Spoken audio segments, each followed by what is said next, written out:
2020 has not been what we expected. We find ourselves in a new world restricted by regulations and with an uncertain future. We have radically changed the way we live, and yet still life does go on.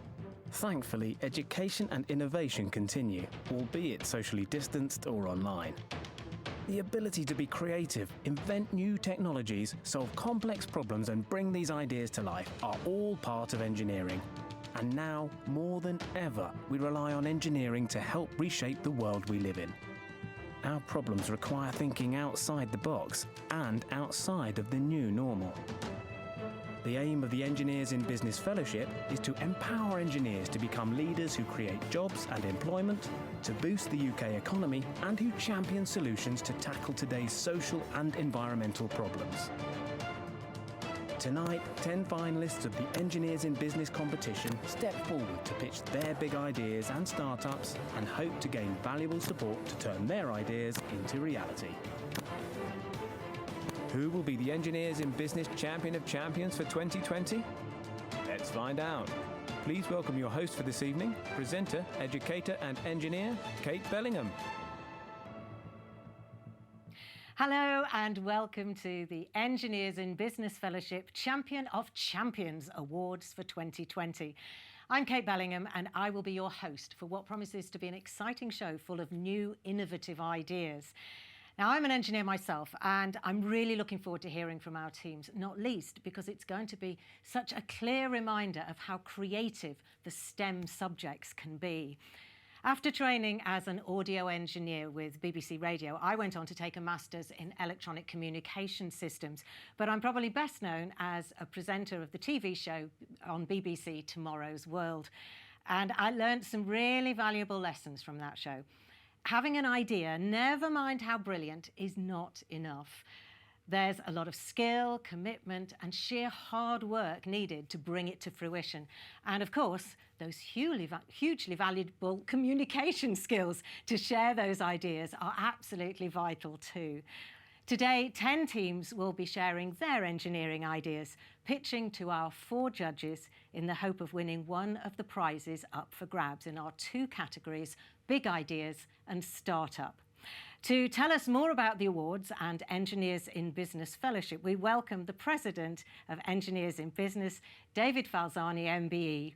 Welcome, David. Now, I think we're in for a very busy final with lots of exciting ideas. Absolutely. Thank you very much, Kate. And yes, if 2019 is anything to go by, 2020 is looking even better. It is my great pleasure to welcome you all to the Engineers in Business Competition Champion of Champions final. So we are virtual today due to current circumstances. We've had to adapt and change the competition this year. However, we have 10 fantastic finalists from 7 universities competing today, and I hope that today's event will be every bit as exciting as last year's. Our finalists were chosen from universities across the British Isles, and given how tough it has been for our university partners, their students, staff and mentors this year, I believe that they all deserve a huge round of applause from us. I'd like to give you a brief background on how and why the Engineers in Business competitions began. 34 years ago, Lord Sainsbury founded the Sainsbury Management Fellowship, which today comprises a group of 375 engineers who have all been sponsored by Lord Sainsbury's Gatsby Charitable Foundation to study for an MBA. The purpose of the scheme is to equip engineers with business skills to help to improve the performance of the UK economy. Each year, the Sainsbury Management Fellowship selects 10 bright young engineers for scholarships to the top 14 MBA schools in the world. It then provides an alumni support and development network for them. The fellowship also runs a programme of outbound communications to encourage and inspire engineering students and young engineers to develop business skills. After 34 years, the Sainsbury Management Fellows have achieved considerable results. Over 40% currently hold executive board roles and 34% have non-executive roles.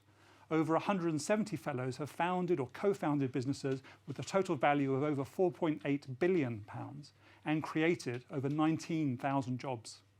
Many SMFs are entrepreneurs and 70 fellows are repeat entrepreneurs starting several businesses.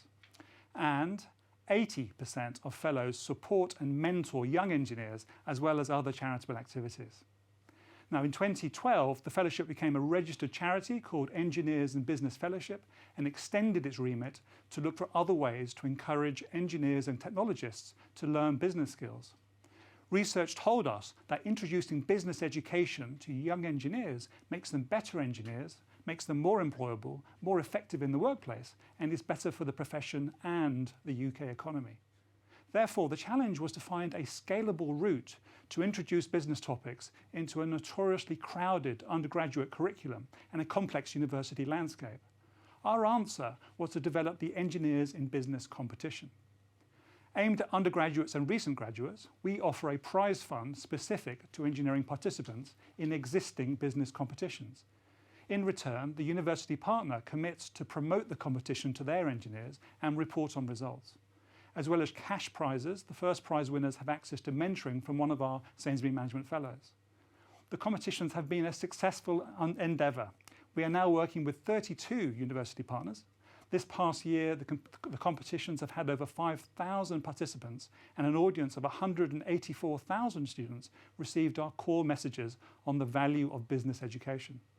We also had a 150% uplift from last year in engineering participation due to the promotion by our university partners and the engineer-specific prize fund. The young people engaged in the competition this evening are diverse. Some will be undergraduates partway through their studies. Some participants may be preparing to go into corporate jobs and careers. Others may be recent graduates who have founded startups and are busy trying to scale up. This competition is a chance for all of them, whatever their situation, to compete either as a big idea or as a startup. And we have some fabulous prizes to award today. In the big ideas category, we have a runner-up prize of £1,500 and a grand prize of £3,000. In the startup category, we also have a runner-up prize of £1,500 and a grand prize of £3,000. The pre-show prize of £500 will go to the group that obtained the highest number of votes on our website, and the audience prize of £500 will be determined by you, the online audience today. So stay tuned, you will have your chance to vote later on in the show. In closing, I would like to thank all of the people who made this year's Champion of Champions final happen. Our judges, our guest speakers, and our sponsors, Purple CV, the Chartered Association of Business Schools, Cambridge University Press, and IPCE, the Association of Independent Professionals and the Self-Employed. We would also like to thank the Sainsbury Management Fellows who have volunteered to be mentors, the technical crew, and of course the very talented teams who we will be meeting this evening. Finally, I'd like to thank our patron, Lord Sainsbury, without whose vision and ongoing support none of this would have been possible. I hope you enjoy the day, and good luck to all of the teams. Thank you very much indeed, David. Now it's time to meet our four judges. So please welcome Anna Avagliani. She's Associate Director Enterprise at the Royal Academy of Engineering. Steve Cleverly, CEO of Oxentia Limited. Gareth Traynor, Chair Enterprise Educators UK, and Head Judge Henning von Spreckelsen, who is also a Sainsbury Management Fellow. So, Head Judge Henning, can you give us a bit of background on the criteria that you're going to be using to judge the teams? Well, the teams have already given us a video, a poster, and a business model canvas to explain their ideas, and we've had a look at those. What exactly is a business model canvas? Well, essentially, it puts all the pertinent parts of the business onto a single piece of paper. And the judges have already had the chance to look at all of those. And then we'll be reviewing the ideas in terms of its viability, its benefit to society, and how novel the idea is and all the rest of it. So we've had all that information, and that will all be part of the evaluation process. Thank you, Henning. Now, with only 3 minutes to pitch the benefits of these ideas, are you the judges, the boardroom, or the investors? Judge Steve, what do you think? Oh, I would say we're probably a combination of both. Yes, we're very much looking forward to hearing these pitches today. OK, Judge Anna, can you tell me a bit about what you're looking for today? I'm having problems hearing Judge Anna here. She's very animated, but I'm not hearing. Apologies, bad habit. Here we go. Would you like to start again? What is it that you're looking for? really looking for passion, actually, looking for fantastic innovations, of course, but also passion in innovators and entrepreneurs. I would quite like to see how it is that they're proposing to see the idea through from idea to the actual product. Brilliant, thank you. And Judge Gareth, do you think it's going to be a difficult job ahead of you? You have seen a bit of background on these teams. Yeah, I know it's going to be a really difficult job ahead of us. We've been through all the background on the teams. There's some amazing stuff in there. Can't wait to get started. Brilliant. Thank you very much, judges. Now, I recommend you get as comfortable as you can because I suspect you're going to have a busy time today. So today, the pressure is on the teams to perform, which is what they will have to do to gain the support they need to turn their ideas into reality. But the judges are not the only ones that can vote. Many of you have already voted for your favourite team idea on our website for the pre-show People's Prize. Now, don't worry if you haven't voted yet. You will have another chance to vote for the Audience Prize after seeing all the teams pitch their ideas. So hang fire, you need to see them all pitch first. The teams that win the People's Prize and the Audience Prize will be awarded £500 each. And you can also submit comments and questions to the teams on the interactive hub that you're watching us on. Questions won't appear after you've submitted them, and we will do our best to get them to get to them during the show. And if you are tweeting, remember please to use the hashtag EIBC Grand Final. It's there on the screen. And tweets will also appear in the hub interface. And later on in the show, we're going to be hearing from several entrepreneurs who've gone on to turn their engineering ideas into reality. It's a packed show. But right now, it's time for some pitching.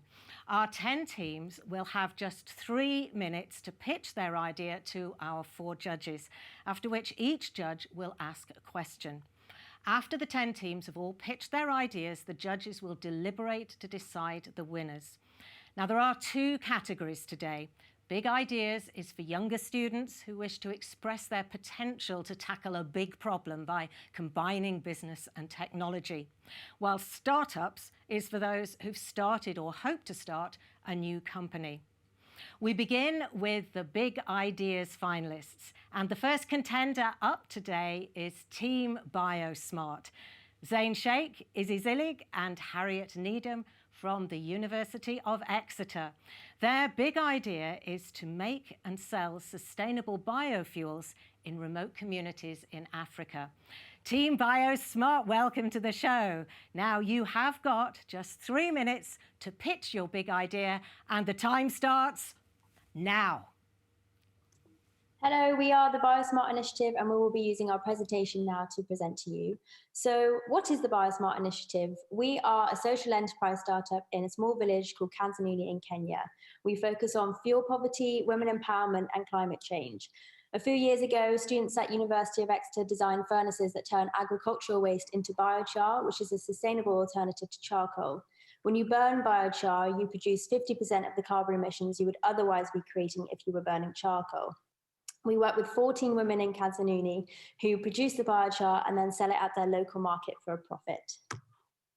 So what was the issue we were tackling? So fuel poverty in Kanzanuni used to be a massive issue. People in the village used to spend over half of their income on fuel and used to walk 3 hours every day to access fuel. Logging was also made illegal, which means now using biochar is a much more sustainable alternative. So that's what the BioSmart Initiative aims to tackle. So engineering students at the University of Exeter designed furnaces that can burn organic agricultural waste under pyrolysis to produce biochar. So agricultural waste, such as mango crop and wheat crop, litters the ground in Kanzanuni and is carbonized to make biochar. After the women collect and burn the organic matter, the residue is then bound with sticky cassava paste to create briquettes, a cleaner alternative fuel to charcoal. As shown, agricultural waste is in abundance, meaning the project is very sustainable. Biochar therefore provides a sustainable fuel source, tackling climate change and preventing illegal logging in the area. There are currently 4 furnaces in operation in Kanzanuni that we have helped fund, with 2 used by each team. Biochar can also be applied as a soil amendment and increase crop yields by up to 140%. So what have we achieved so far? Well, we have increased the women's household income by 37% on average since we set up the Kadzanuni Biochar Group in 2019. They have communicated to us that they have used this additional income to spend on their children's education as well as clothes for themselves and their children. And what do we look to do in the future? Well, we aim to invest in new technologies such as a briquette press to produce more uniform briquettes and also to increase the efficiency of the team. And we are also working with the links that we've created with a foundation called See Our Hope Foundation in Zanzibar, where we are hoping to replicate our initiative on a much larger scale. Thank you for listening, and that is the end of our presentation. Thank you very much. You did well within the time. Very well done, team. So now it's time for some judges' questions. Judge Henning von Spreckelsen, would you like to start? Yes, thank you very much for the presentation. One of the things that I wasn't clear on, because it wasn't really addressed in the presentation, was how to fund this going forward. It's a laudable idea. It sounds like a very, very viable and very helpful. But at the moment, it looks like it's being funded by donations and money going in. Do you have any work underway or any ideas on how to make this self-funding so it can proliferate? Well, we work with an initiative here in the UK called Friends of Kadzanuni, who support our initiative as well. But I think also the long-term plan is that we'll use this money to invest in more technology so that in Kadzanuni itself, it's self-sufficient and they can, fund more furnaces themselves and they can create their own income that they can then use to invest further. So that's the long-term aim of funding. Thank you. Now let's hear a question from Judge Anna Avagliani. Right, thank you very much. My question is not too dissimilar to Henning's question. It's about scaling up. So how are you going to scale this operation? So we definitely want to use the money to scale further furnaces and increase the production of biochar and also the efficiency of biochar. We've been looking also into getting a briquette press, which will basically make those biochar briquettes much more uniform when you burn them. And of course, we mentioned at the end of our presentation, which is also extremely exciting, to expand into Zanzibar with See Our Hope Foundation. So there's a huge scaling up process there. We actually want to look at scaling up in even more of an industrial scale in Zanzibar. So there's definitely huge scale potential for BioSmart. Thank you. And now a question from Judge Steve Cleverly. Hello, a fantastic presentation and clearly a great social benefit to this innovation. Can I ask about what's the lifetime of one of your biochar furnaces and what sort of maintenance might you require to keep one operational? So our research has shown that the biochar furnaces last for about 2 years, and we are currently on the end cycle of 2 of them, but we've already established with our project partners to fund 2 new ones that will be going out in the next couple of months. So we recognise that is an issue, but we're fully capable of dealing with it and are dealing with it currently in Kadzanuni. Thank you. And now the last question from Judge Gareth Traynor. Thank you very much. You've clearly got a set of different aims with this project, one of which is social. So I just wonder how you plan to measure the social impact of your project. Well, so we speak to the women and we have good connections with the women that work within the Kadzanuni Biochar Group. So we're able to kind of measure the impact by speaking directly to them. And so they send us regular WhatsApp updates with kind of what they're spending their income on, how the group is running, like how they're feeling. And we've had some really positive feedback from them about the money they're spending and also how they're feeling about being employed under the Kadzanuni Biochar Group. Thank you very much. Well, thank you, judges, for the questions, and well done, Team BioSmart. The University of Exeter with Zane, Izzy and Harriet. Hard work being the first ones up. Very well done. Thank you. Now, our second Big Ideas finalists are from the SeedSense team. Anas Nazar, Jack Maskell, Kane Dervan, Ayman Shahizam and Connor Cullen, all from the University of Sheffield. Their big idea is to build robots that monitor soil and plant conditions to give a targeted response in terms of water, fertiliser or pest control, thereby minimising waste and creating food security. Team SeedSense, welcome to the show. You now have 3 minutes to pitch your big idea, and the time starts now. Hello, and welcome to the presentation of SeedSense. If you go over to our slides. First, I'll introduce the problem, our solution and how it works, and the business model and what makes it attractive. So what is the problem? In a world where farming is pressured to strive for a high input, high yielding farming model, we've adopted a routine of relying on the use of chemicals as an insurance policy. Consequently, the lack of a cost-effective method to monitor crop health has led farmers to revert to the traditional methods of uniformly spraying their lands. In fact, the most widely used pesticide in the UK, fungicide chlorothalonil, has increased from 0.5 million kilograms to over 2 million kilograms from the year 2000 to 2016. Not only are the number of active pesticides increasing, but this overuse cost the UK £400 million in 2019 alone. In effect, farmers have no easy way to monitor crop health, which is precisely where SeedSense aims to provide a solution.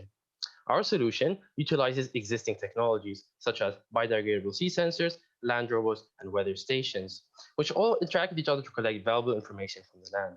The first element are our biodegradable seed sensors, and they are capable of directly monitoring the soil environment. Added to regular seeds during the seeding process, they will use an ion-selective field effect transistor to measure the concentration of metals in the soil. They are battery-free and are printed with trace amounts of aluminum, so they won't affect the environment over time. Since the seeds are battery-free, there needs to be a way to collect the data, which is where our swarm of land robots come in.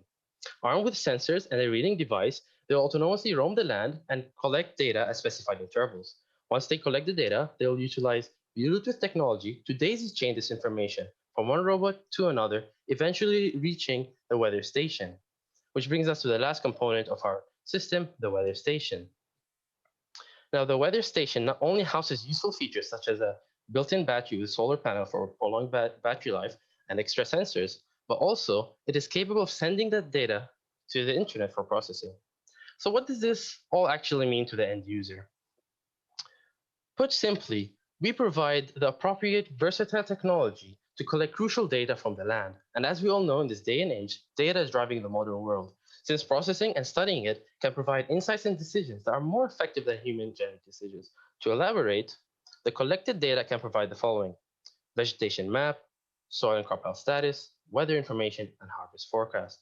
SeedSense provides a productivity management system, which facilitates remote monitoring of agricultural land and enables efficient planning of resources, such as when and which areas of the land to apply agrochemicals. Our solution is a subscription-based service, and thus the customer does not own any of the machines. In effect, this helps keep upfront costs low, which is more attractive. Similar to Netflix, there will be basic monthly subscription to more premium offers, with a basic monthly subscription offering the essential variables such as Time's soil up. crop I'm health. afraid I'm going to have to stop you there. It's really hard work to get in the 3 minutes, particularly with such a big idea. But we now do have to move on to the questions from the judges. We've got all the team standing by here. So first, Judge Steve. Hello, a fantastic presentation and clearly of great benefit. Maybe you were going to address this in your last few slides, but what is the stage of development that you're at the moment? Have you conducted field tests for this innovation? Do you mean have we done any survey? No, have you deployed any of the technologies in the field as yet? No, this is an idea that started from engineering year hired from University of Sheffield, and is sort of still building up on theoretically how we implemented it. So we consulted and got feedback from communication professionals, and they told us how communication might work. So it's all for now theoretical. Okay, thank you very much. The next question from Judge Gareth, please. Oh, I can't hear Judge Gareth. Are you on mute? I'm here. Oh, Sorry. you're here now. Brilliant, thank you. I was just explaining how exciting a project it seems. I wonder if you've had any thoughts about what the cost of this service might be to the farmers where traditionally margins are quite narrow? Yeah, so we have done quite a lot of projections and calculations based on data collected by other universities on how much farmers spend, how much it costs them to overuse agrochemicals, and we've targeted a price accordingly so that hopefully every farmer can profit from this service. Okay, thank you. So now moving on to Judge Anna. Thank you. Thank you for the presentation. Very exciting, interesting technology. My question is about your market research. How bad is the pain point for farmers? What sort of market research have you done? So currently, we've researched what's currently out there and what's the problem. And some survey revealed that not a lot of farmers are exposed to such technology. So we found there was a lag, and we found there was a passage where we could actually use this, which is called the Agriculture Bill. So recently, the UK government announced its support to farmers with the Agriculture Bill, which helps reward farmers, and there's actually financial incentives for farmers to help research and development projects. So I think that's one way to enter. So there is the support in that area. Thank you very much. Finally, a question from Judge Henning. This may be a question you're not able to answer. I'll be impressed if you can. Is what's the sort of payback for a typical farmer per acre? So if you had a crop of whatever it was per acre, he's got a certain yield and all the rest of it. Are there certain crops or certain acreages which are the minimum that would be required to deploy this technology?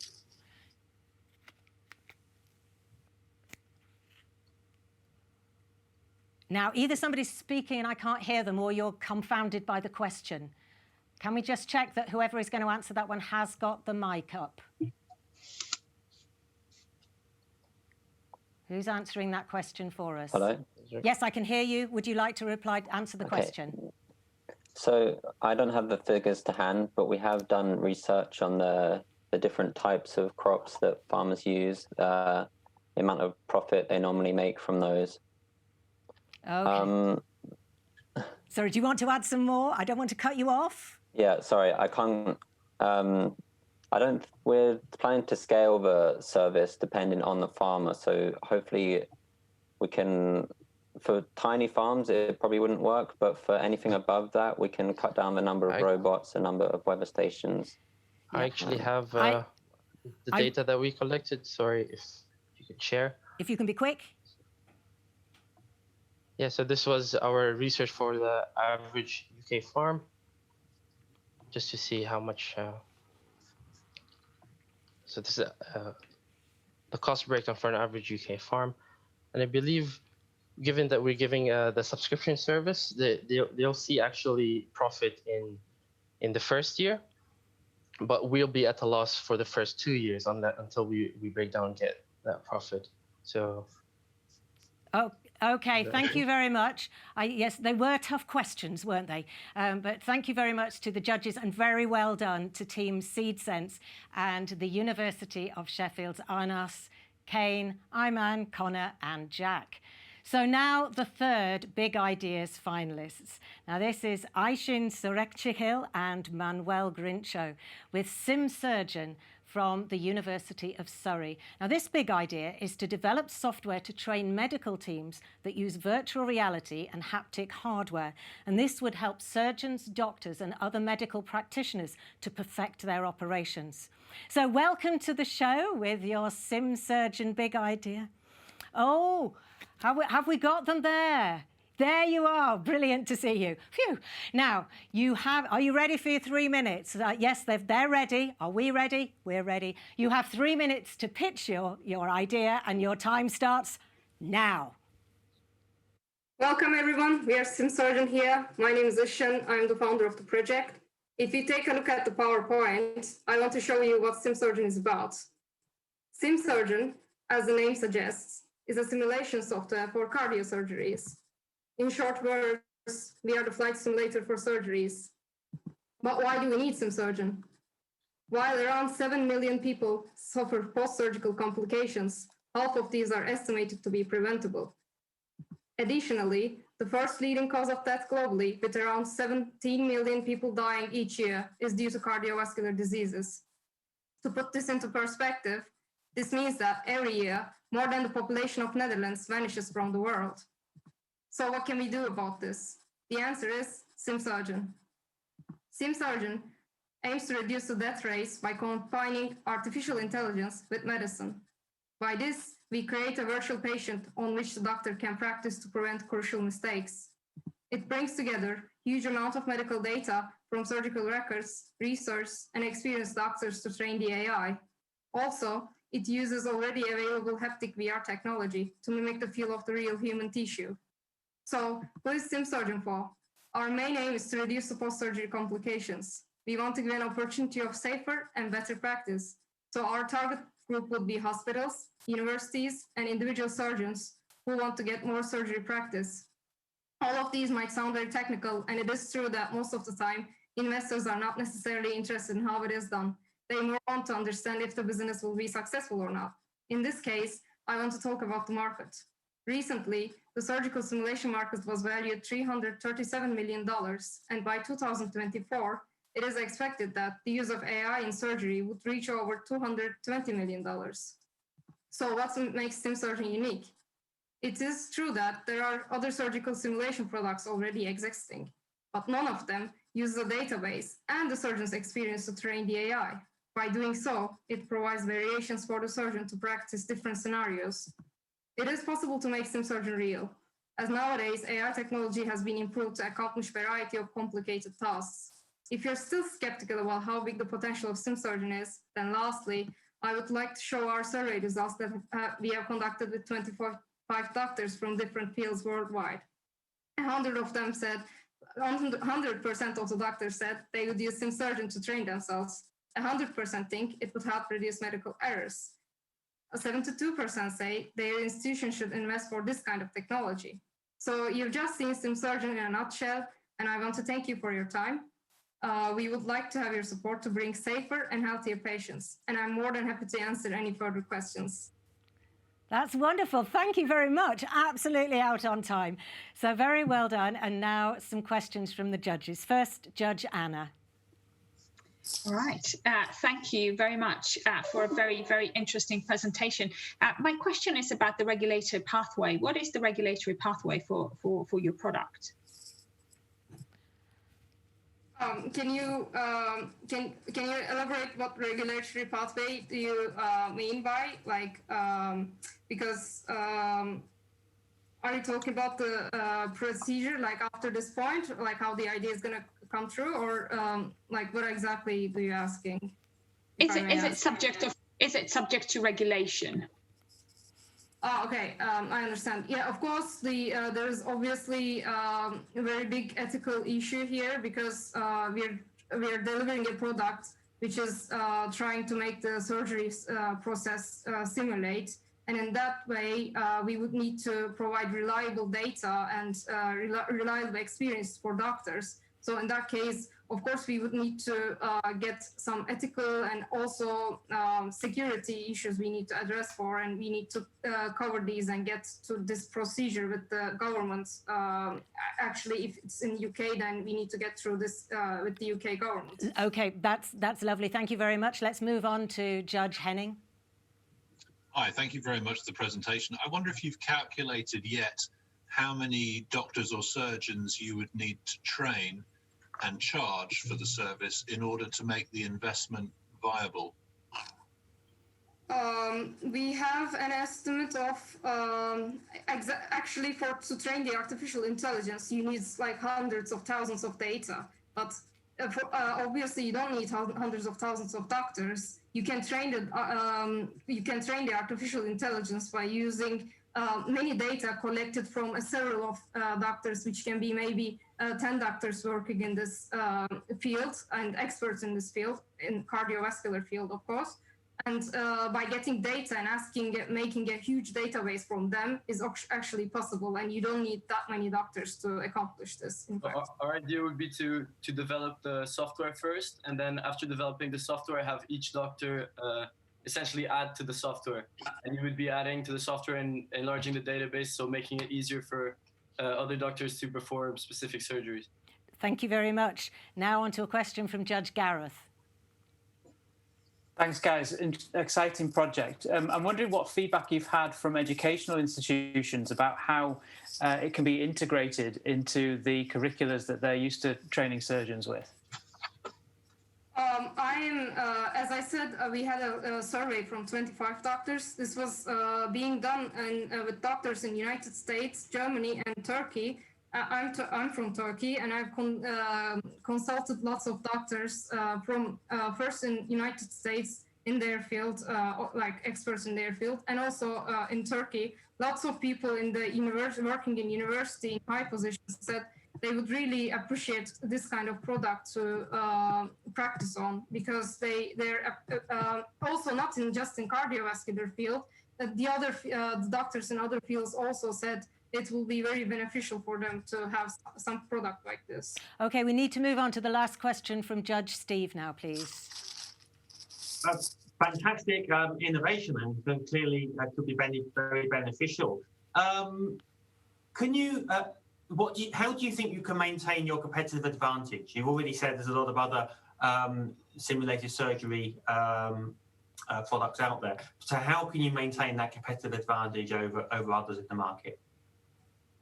Thanks for the question. It's excellent, because it's actually the starting point of this all of this project. I want to make something novel and that the people can use, that there is nothing available there that they can use currently. So the competitive advantage here is simulating different kind of scenarios with the power of using artificial intelligence, because currently the simulation products out there is very, very limited, that you can only maybe perform one or two simple procedure that's well defined, and you can't really customize or change or use a different approach to do the same surgery. But we try to bring this with the artificial intelligence. So thank you very much indeed. Thank you, and well done to Aishin and Manuel from the University of Surrey with their SimSurgeon big idea. Well, we are now on to our startup contenders. These teams have progressed their big ideas and are already working on a business. Our first startup finalists are Robert Koonsman, Ignacio Ilcalde and Tadashi Kubo from Team AC Biode, representing Anglia Ruskin University. Their startup is developing the first AC batteries and electric systems for e-mobility and energy storage. Team AC Biode, welcome to the show. Are you there? You are. Lovely. You have 3 minutes to pitch your startup. Good luck. Your time starts now. Thank you very much. Could you please share our screen? Climate change is driving the demand in energy storage that current battery technology just cannot satisfy. Therefore, we have developed AC Biode, the world's first AC battery. I'd like to ask the judges and everyone listening here, hands up if you're already driving an electric car or scooter. Yeah, and there's not many hands. Yeah, there's one hand going up. There's not many hands going up yet. And the truth is that there's still many issues associated, especially with battery technology. Firstly, the capacity is insufficient. Secondly, developing new technologies takes years and years. And thirdly, there are major safety risks. AC Biode is addressing all of these three issues. Firstly, the AC Biode system has a 30% higher capacity than lithium-ion battery systems, which means the car equipped with our system will drive 30% further. Secondly, we use existing materials and manufacturing methods, leading to much more rapid route to commercialization. And thirdly, we use half the voltage, which means that the system is safer and lasts twice as long. Ignacio, how about our prototype? On your left, you are seeing our already patented prototype of our AC battery. With it, we reached out battery manufacturers and they sent us letters of intent, but they were asking for larger prototypes. With your help, we can scale up the AC Biode, the world's first AC battery, from 1 ampere hour to 12 ampere hour, which is enough to fly drones. We are looking for development collaborators, testing partners, and funding opportunities. We will initially start licensing out our technology and generate revenue through milestone agreements. Our team has a combined 35 years experience in the battery circuit particle accelerator industry. We believe in a future where electric cars are not the exception, but the rule. We believe in a future where all the hands go up when we ask the question at the beginning. We believe in AC Biode, the world's first AC battery. Please stop sharing the screens. My teammate Tadashi will answer your questions. Brilliant. Thank you very much. Absolutely spot on the time again. Well done. So thank you very much to Team AC Biode. And now it's time for some questions. And the first one is going to be from Judge Gareth. Thanks, gents. Can I just ask, what would you say your strongest threat from competition was at this stage? So it's a higher capacity we have because of the combination of AC battery and it's the circuit specifically for AC input. Thank you. Next, a question from Judge Anna. Thank you very much for the presentation. Interesting product. My question is about the revenue. Well, I've got a few questions, but this one is about revenue model. If you could expand, please, on that, that would be most helpful. Thank you. So there are mainly two stages. First, we're going to have a milestone agreement with battery companies and also end users of drones or mobility. So while we are developing our prototypes and for the pilot testing, we are getting profit revenue from these companies. And then once we have commercialized, we will provide our licensing to battery companies because battery factory itself costs hundreds of millions of pounds. So basically we provide licensing. So around between 4 and 7% of the sales of AC battery systems, we will get revenue from these companies. Thank you. Now moving on to Judge Henning. You mentioned that you thought the lifetime of the battery was longer than normal because of the lower voltage. Have you done any tests substantiating that versus batteries that you would be competing against? Yes, so we have tested 3 types. First, that we check the amount of dendrite between electrodes, which cause the fire on the battery. And we significantly reduced the amount because of the lower electric potential between electrodes, because we have additional electrode in addition to plus and minus, which is called the Biode. The Biode is like an intermediate electrode between plus and minus. The second test we have is that because the Biode protects the possible damage on the surface of anode, so that we also extend the safety level. The third is that we have also tested the optimization between electric circuits and battery system, that we reduce the cause of the fire on that as well. Thank you. And finally, a question from Judge Steve. Hello, a very good presentation. Now, one of the issues with charging of electric vehicles at the moment is charge time, but also the variety and formats now in operation. Does your battery charge with AC or DC, and how does it compare in terms of time to charge? Yes, the charging time in our test is faster because our charging is a post-charge because it's AC, not DC. So post-charge in general is faster than DC charge. But one of the challenges could be lack of infrastructure because the current charging stations in the world, everything is for DC charge because batteries are DC. So our strategy is that first we tackle on regenerative brakes that is set within the mobility, such as for brakes, for cars or trains. And then based on these results, we want to expand for our charging stations for fixed routes. So for example, public transportation, garbage trucks, ships, boats, or drones, forklift, that is fixed within the limited areas. Thank you very much. Thank you to the judges, and very well done, Team AC, Biode and Anglia Ruskin University with Robert, Ignacio and Tadashi. Now, our second startup finalists are Jonathan Elliott and John Murphy from Team PETexe from the University of Exeter.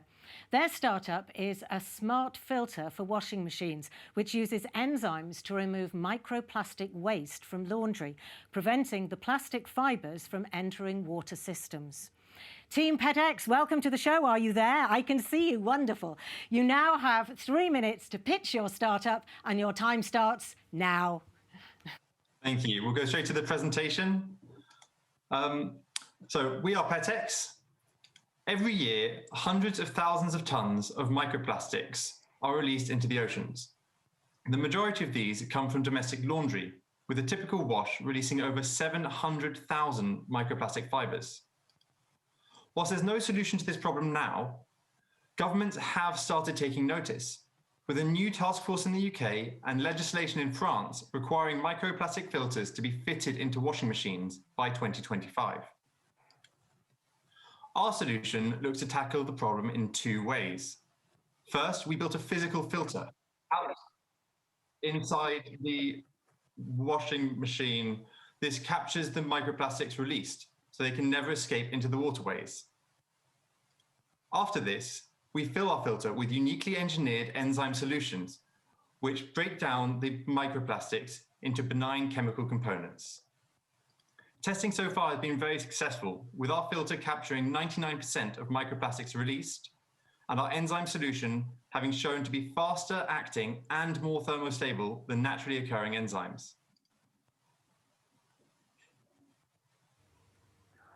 We spoke to multiple potential stakeholders and customers to validate our idea. These included organisations such as Miele, the Microfiber Consortium, and Xerox Technology Group. Miele in particular showed strong interest in PETexe and conducted a lab visit by members of their UK management team. We used their feedback to directly influence our design. Our filter system completely removes microplastics. This is a unique selling point, as although a dozen microplastic filter startups exist, none have a holistic approach of both a capture and degradation system. This stops microplastics ending in landfill or being washed down the drain when the filter is cleaned, something Miele commented to us was incredibly important both to them and their customers. Our business model incorporates 2 main revenue streams. The first one is based on licensing our technology and expertise to washing machine manufacturers to have the PETexe filter integrated into washing machine designs.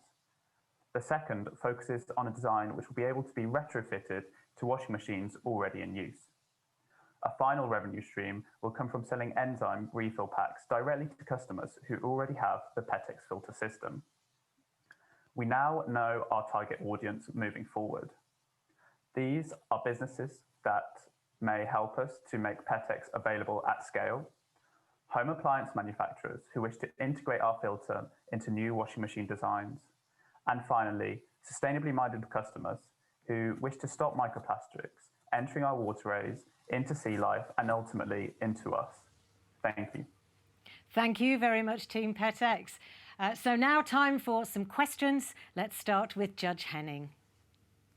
Thank you very much for the presentation. I wonder if you could tell us, when you start up your business venture, how many washing machines would you need to have this technology deployed in order to break even? Have you done any calculations in that area?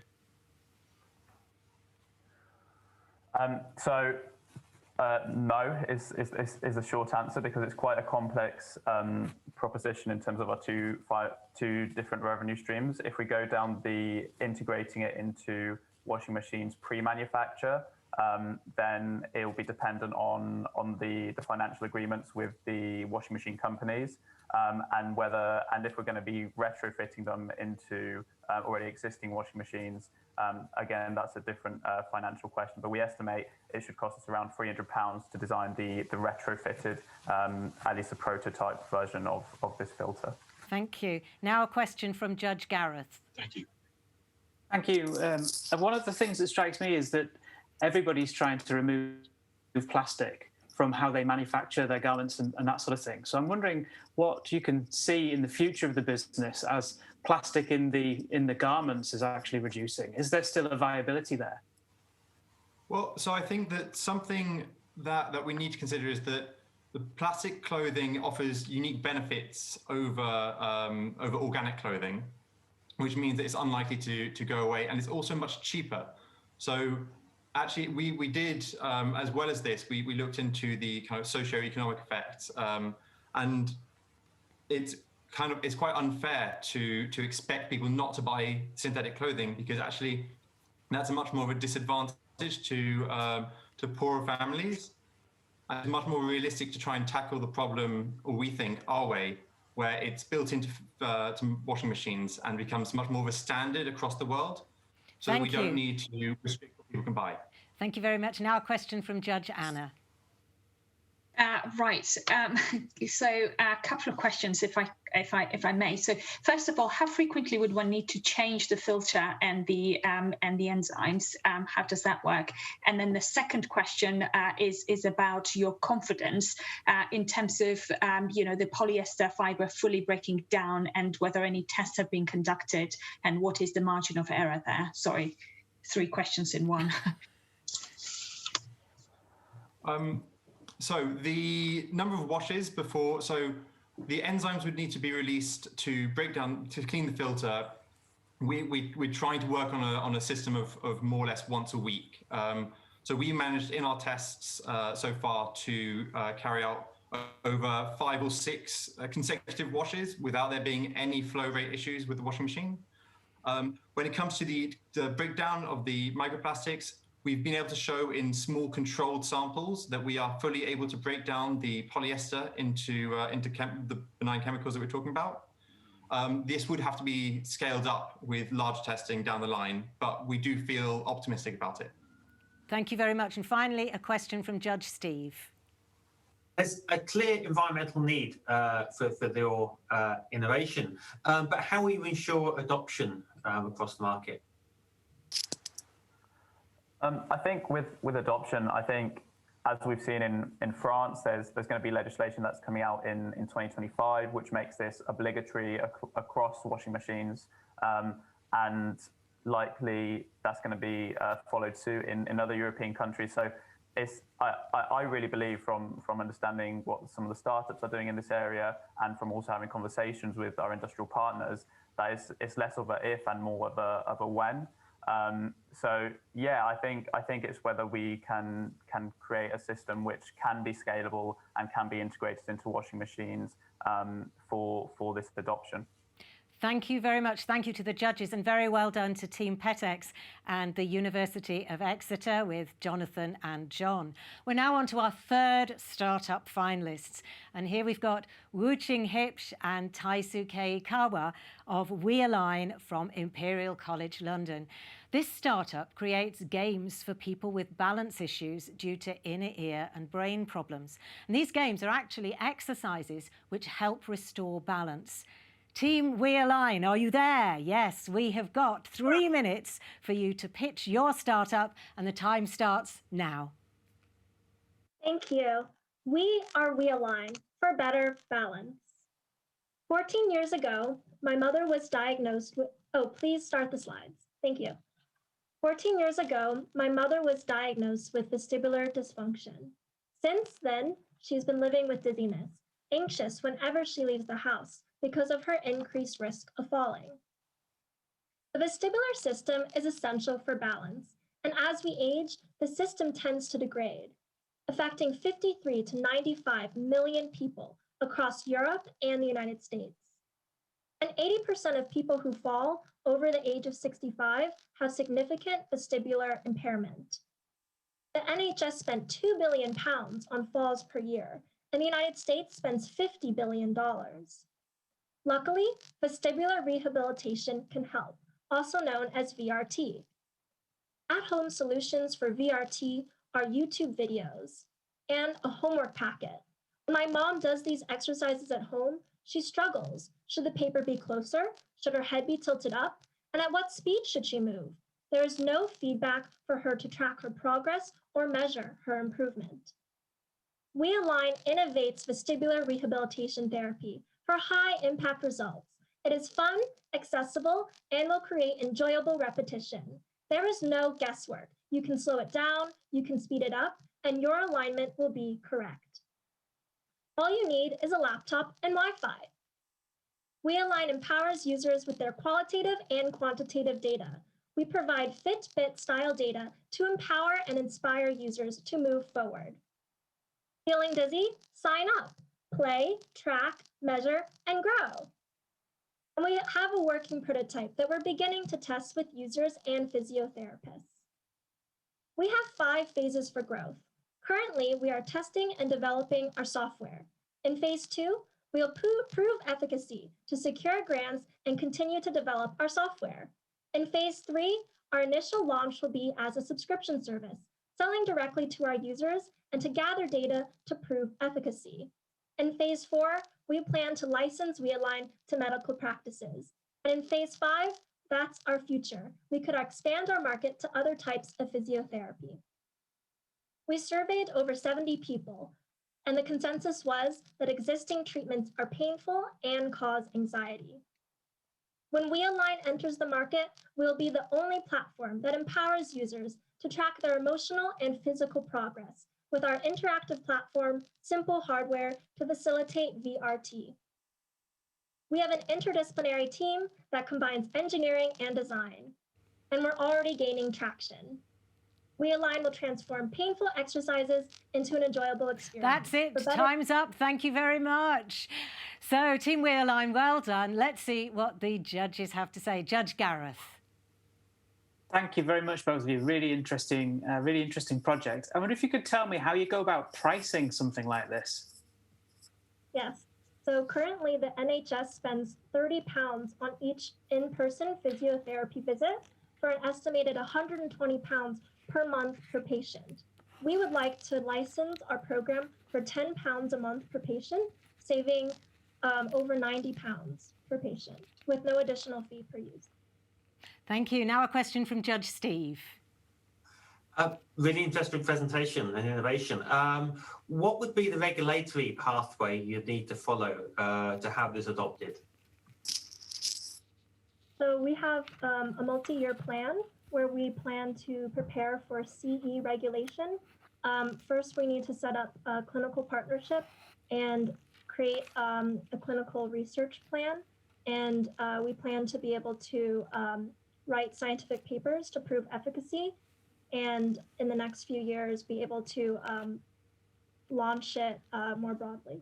Thank you. And now a question from Judge Anna. Thank you very much. Very interesting and excellent presentation. My question was going to be about efficacy and sort of, test results, but that's already been answered. That's fantastic. The other question I have is about the games themselves. So, it's quite repetitive. People might get bored, tired. Have you considered how many games have you been developing, and sort of, what is going to be the end result? What is going to be offered to the patient? So currently we're focusing on gaze stabilization because it's one of the most widely prescribed exercises for people with vestibular dysfunction. And currently people just look at the piece of paper and they have to move their head back and forth.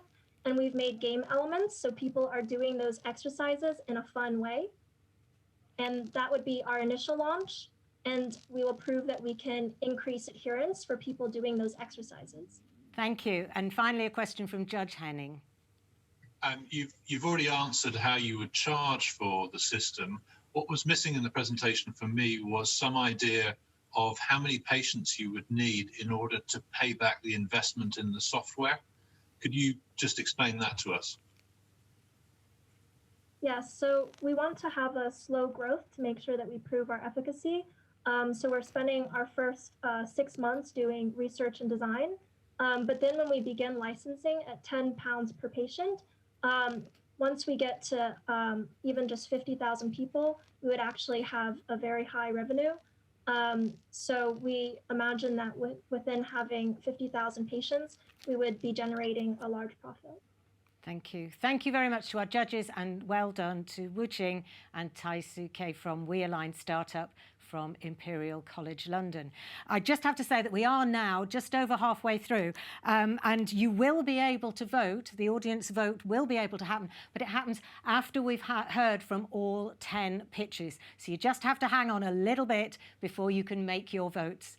So our fourth startup finalist is Alvira Kumar from Team Plantara, representing Lancaster University. This startup is developing Thorn, a sensor-based detector for optimizing soil management and plant growth. Alvira Kumar of Team Plantara, are you there? Excellent. Welcome to the show. Hi. You have 3 minutes for your pitch, and your time starts now. Could I start my presentation, please? Hi, I'm Alvira, and I'm here to introduce Plantara, the business that connects your garden to the Internet of Things. So, what do you need to garden? A shovel, a fork? That's what I thought too. I had this space outside my university house which was teeming with weeds. It was overflowing. So I bought a shovel and a spade, and I got to work. And here's what I ended up with. It's not the best, but I should tell you, about 90% of the plants in this picture are no longer with us. It was a bit of a kick in the teeth, but I put it down to being part of a learning curve. Then I actually went out and I researched soil type, light conditions, drainage, everything like that. And I thought, wouldn't it be good if I had a little device that could do all this for me and tell me what I could plant here? And so Plantara was born, in memoriam of all my dead plants. So, what do you need to garden? Knowledge. That's what you need, aka data. The idea was to create a product, the Thorn, that uses carefully selected sensors to gather data about your garden's conditions. Thorns come together to build a picture of your whole garden. The data acquired is vast and reliable, but raw. We then use data analytics to turn it into something useful and actionable in the form of a companion app. The app will provide plant recommendations for your garden's conditions, links to local garden centres, calendars, weather warnings, tailored pool of tips, tutorials, information and inspiration, and listings of community projects to get involved with. Gardening, like any new skill, can be daunting, and we want to make sure that you're never gardening alone. The target market would be novice gardeners, but we never really stop learning. So the market is huge, with over 2/3 of British adults visiting a garden centre every year. Gardening is great. It's good for your mind, your body, your soul, and the environment. And recently in lockdown, it's become apparent how much we have to cherish our green spaces. Our aim is to get people gardening by making it easily accessible and providing reliable, useful information. There are many avenues to develop, and this is where mentorship from the Sainsbury's Management Fellowship would be invaluable. But the next immediate steps would focus on content creation, data verification, software development, and establishing relationships with key partners. And remember that old slab of concrete? This is what it looks like now. Plantara, we want you to see your garden in a new light. Thank you. And thank you very much, Alvira. You did that within the time. Very well done. Judge Steve, your question for Alvira, please. Really interesting presentation. It's a highly competitive market. And are you considering a subscription or a purchase model for your Thorn device? So I thought, to diversify the revenue streams, it would be, the app would be more of a subscription based, but it'd be you get the transactional revenue from the buying the Thorns as like a product in itself. That's the plan. Okay, lovely. Thank you very much, Judge Henning. Did you have any idea as how much the Thorn would cost to make versus what you could sell it for? And also, in a typical UK garden, I know that there's a wide range, but in a typical small garden, how many of them you would need?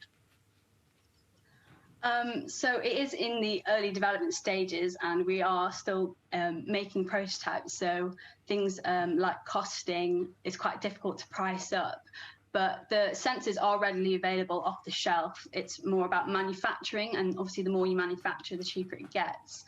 So I don't have the exact figure for you.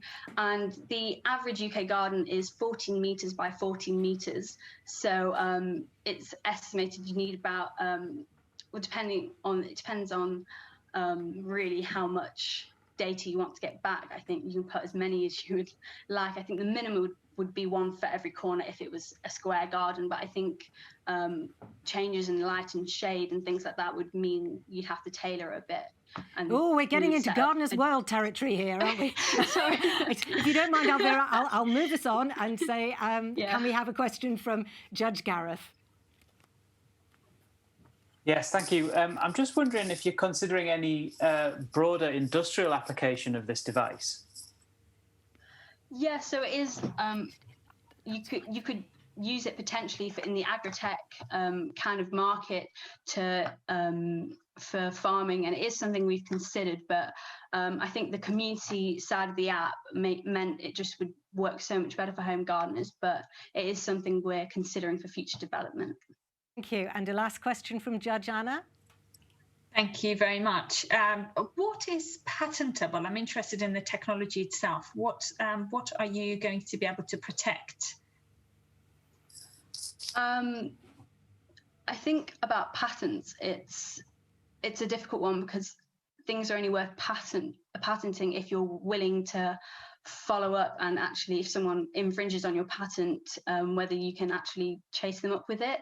So the sensors are available. I think it's more with the app and the data analytics and the code to do with that's what will need to be protected. Thank you. Well, thank you very much, judges, and well done, Alvira and Plantara from Lancaster University. Our fifth startup finalist is Team Impulse, with Devon Lewis from the University of Southampton. This startup is developing smart clothing that increases strength and corrects muscle imbalances for people playing sports or who have injuries. Devon, welcome to the show. So you now have 3 minutes to pitch your Impulse startup. Good luck. Your time starts now. Okay, thanks. Hi, I'm Devon Lewis. I'm the founder of Impulse, and I'm making smart clothing to enhance muscle performance.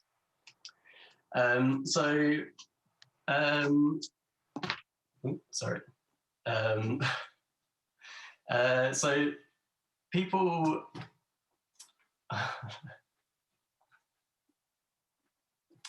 There, Devon. Sorry. Am I still there? Are you okay to carry on? Yeah, sorry.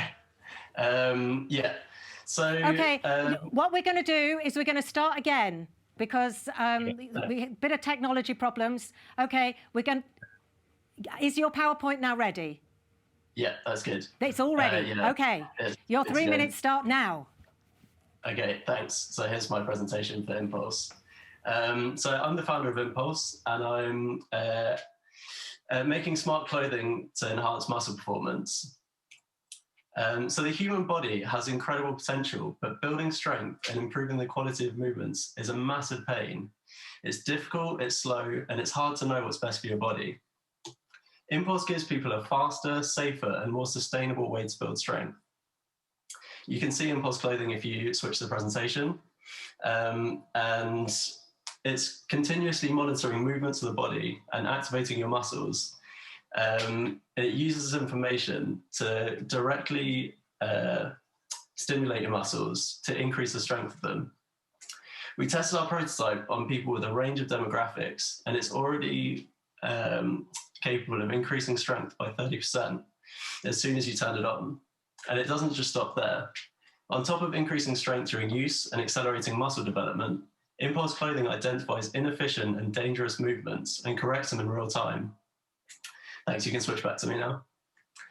It's like having a personal trainer, physio and clinician, all activating, identifying and correcting your movements hundreds of times a second without you concentrating on it at all. The performance benefits of muscle stimulation have been studied really extensively, but until now, products have been too large and required professional supervision and manual control to operate. I reduced the size of the electronics and automated the control so it can be embedded into lightweight and breathable clothing and used safely without any technical knowledge or supervision. Once the product is launched, it will continuously get smarter. Our proprietary muscle stimulation algorithms will increase functionality with each new user, meaning Impulse will be increasingly difficult to compete with as we grow.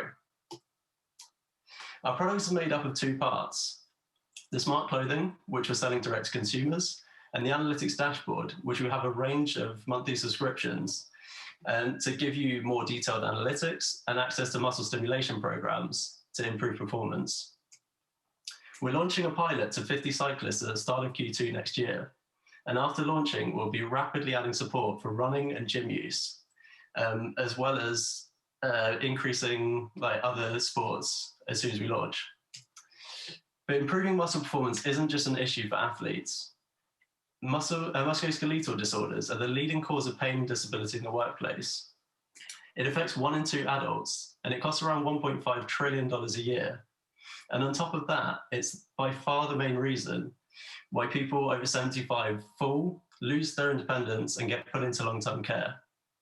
Impulse clothing can treat pain and disability, improve patient mobility, and prevent falls. If people do suffer injuries, Devon, I am going to have to stop you there. I'm really sorry about this. You did really well to pick up after our technical problems, but to make it fair, we have to stop you at that 3 minutes. Okay. So, Judge Anna, let's start with you. What did you think of Devon's startup?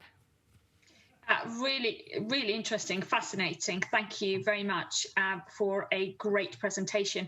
I've got a few questions, if I may. One is a practical one. What happens to the garment when you wash it? You know, how does it work? So I did quite a lot of work to get all the electronics waterproofed. It's all set in silicone, so you can put it in the wash completely normally. I've done quite a lot to just make sure you can put on the clothes, wear them like normal fitness clothing, and then just wash them like normal. Oh, that sounds fascinating. Now a question from Judge Steve. You described a couple of applications there. What do you see as your largest target market for this innovation?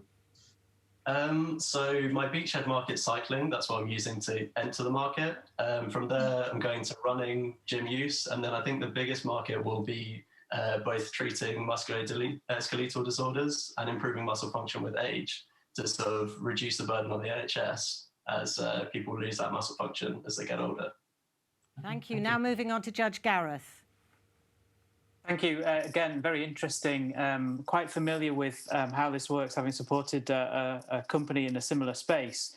I'm just wondering how this fares in with elite athletes and competition. Is that a space of interest, or does that start to make things complicated? That's definitely a space of interest. So the muscle recording and the analytics dashboard side will always be available in competition. The muscle stimulation likely will be banned as soon as it enters the market, but the performance enhancing benefit for training will always be useful. So we're launching to professional cyclists to start with. And yeah, the benefits for training is definitely the biggest part. Thank you. And finally, Judge Henning. Professional cycling is a relatively small market for the cost. Now, I appreciate that people will pay quite large sums of money for performance. When you go into the elderly care market, what do you reckon is going to be the cost that will allow you to make money, the sales price of the product if it's targeted at the elderly market? So the cost of the garments at the moment aren't actually that prohibitive. At the moment, we can produce it for £60, and that's before we've really done any cost optimization. So it'll be profitable as soon as we launch to cyclists. And for the clinical use, around £400 a day, up to £1,500 a day, just like for 1 day of hospital care in ICU. So Impulse clothing could get people up and moving and out of hospital faster. So the benefits in terms of cost reduction for the NHS would be massive, and it would definitely be profitable at that point. Thank you, judges, and well done, Devon and Impulse and the University of Southampton. Our 6 startup finalists are Ewan Kirridge, Enis Bhatti, Vasily Berdnikov-Levitsky, Ryan Flanagan and Anishan Rahulan from Team SiteShield, representing the University of Surrey. Their startup is creating a device which allows commercial vehicles to operate only within a defined boundary called a geofence. This helps to prevent the theft of farm and other commercial vehicles. Team SiteShield, welcome to the show. Are you there? Excellent. You have 3 minutes for your pitch, and your time starts now.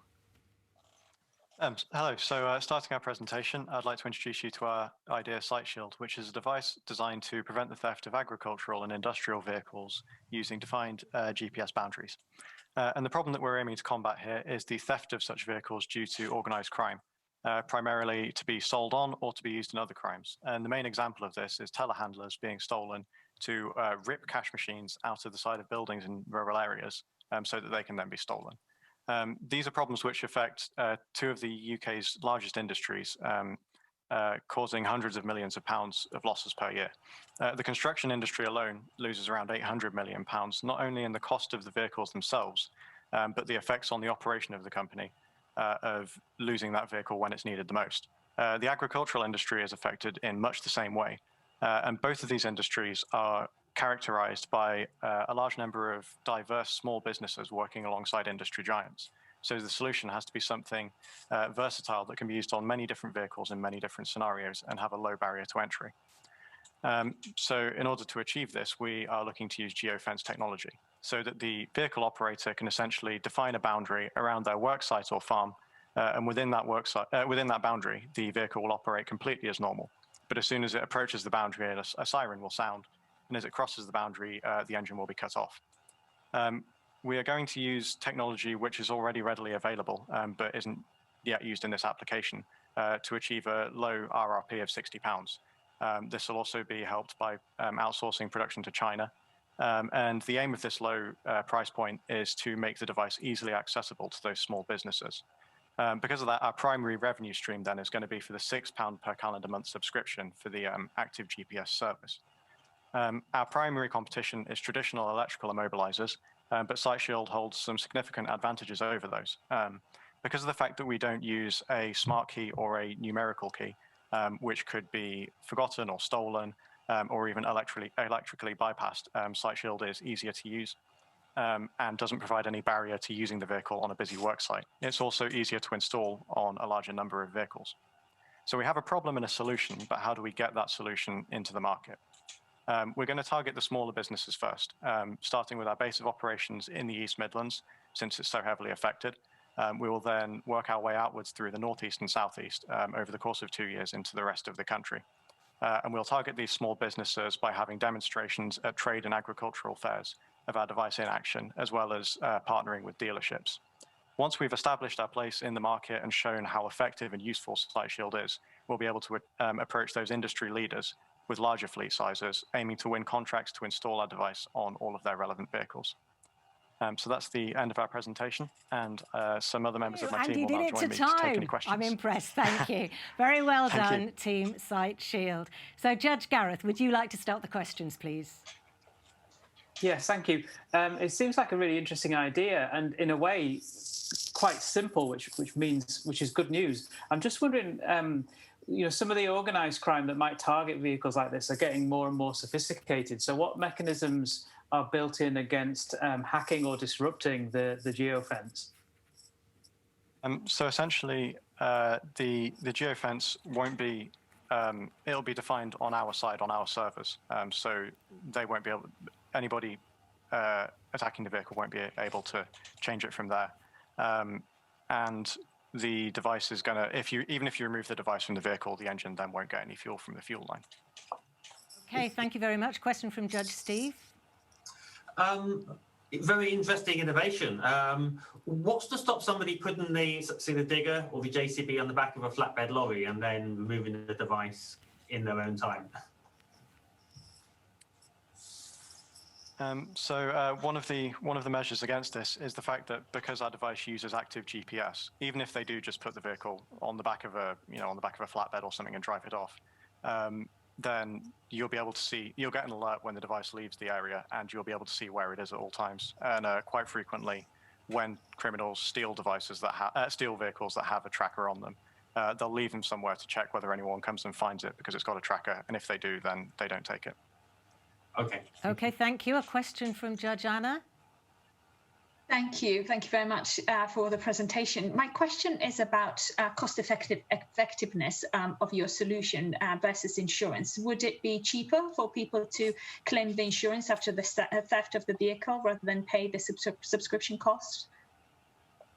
I'll start to answer this one. The idea is to use it as well as insurance, because you might get the money back from insurance if your vehicle is stolen, but you'll also lose all that time that you could have been using the vehicle in a very time-sensitive environment, in either in farming or in construction.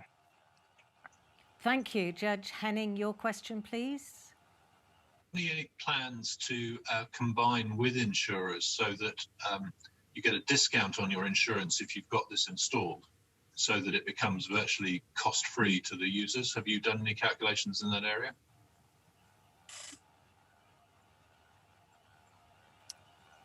We haven't actually done any cost in that area, but we've done cost on our side, just seeing how much it would cost, obviously, through the server and just buying a product and then obviously shipping out to customers and things like that. But as you said, if we do go through the insurance route, we could then sign a contract and go for there, because it would cost us around £20 per unit to actually manufacture, and then behind the scenes cost around £80 per calendar month. Okay. Sorry. I was just going to add that we've also looked into, we haven't looked into partnering with insurers, but we have looked into partnering with the vehicle manufacturers themselves to have it installed as an optional extra. Okay, thank you very much. Thank you, judges, and well done to Team SiteShield from the University of Surrey. Our final startup finalists are Marlene Pincy and Riccardo Secoli from the team Neoptera from Imperial College London.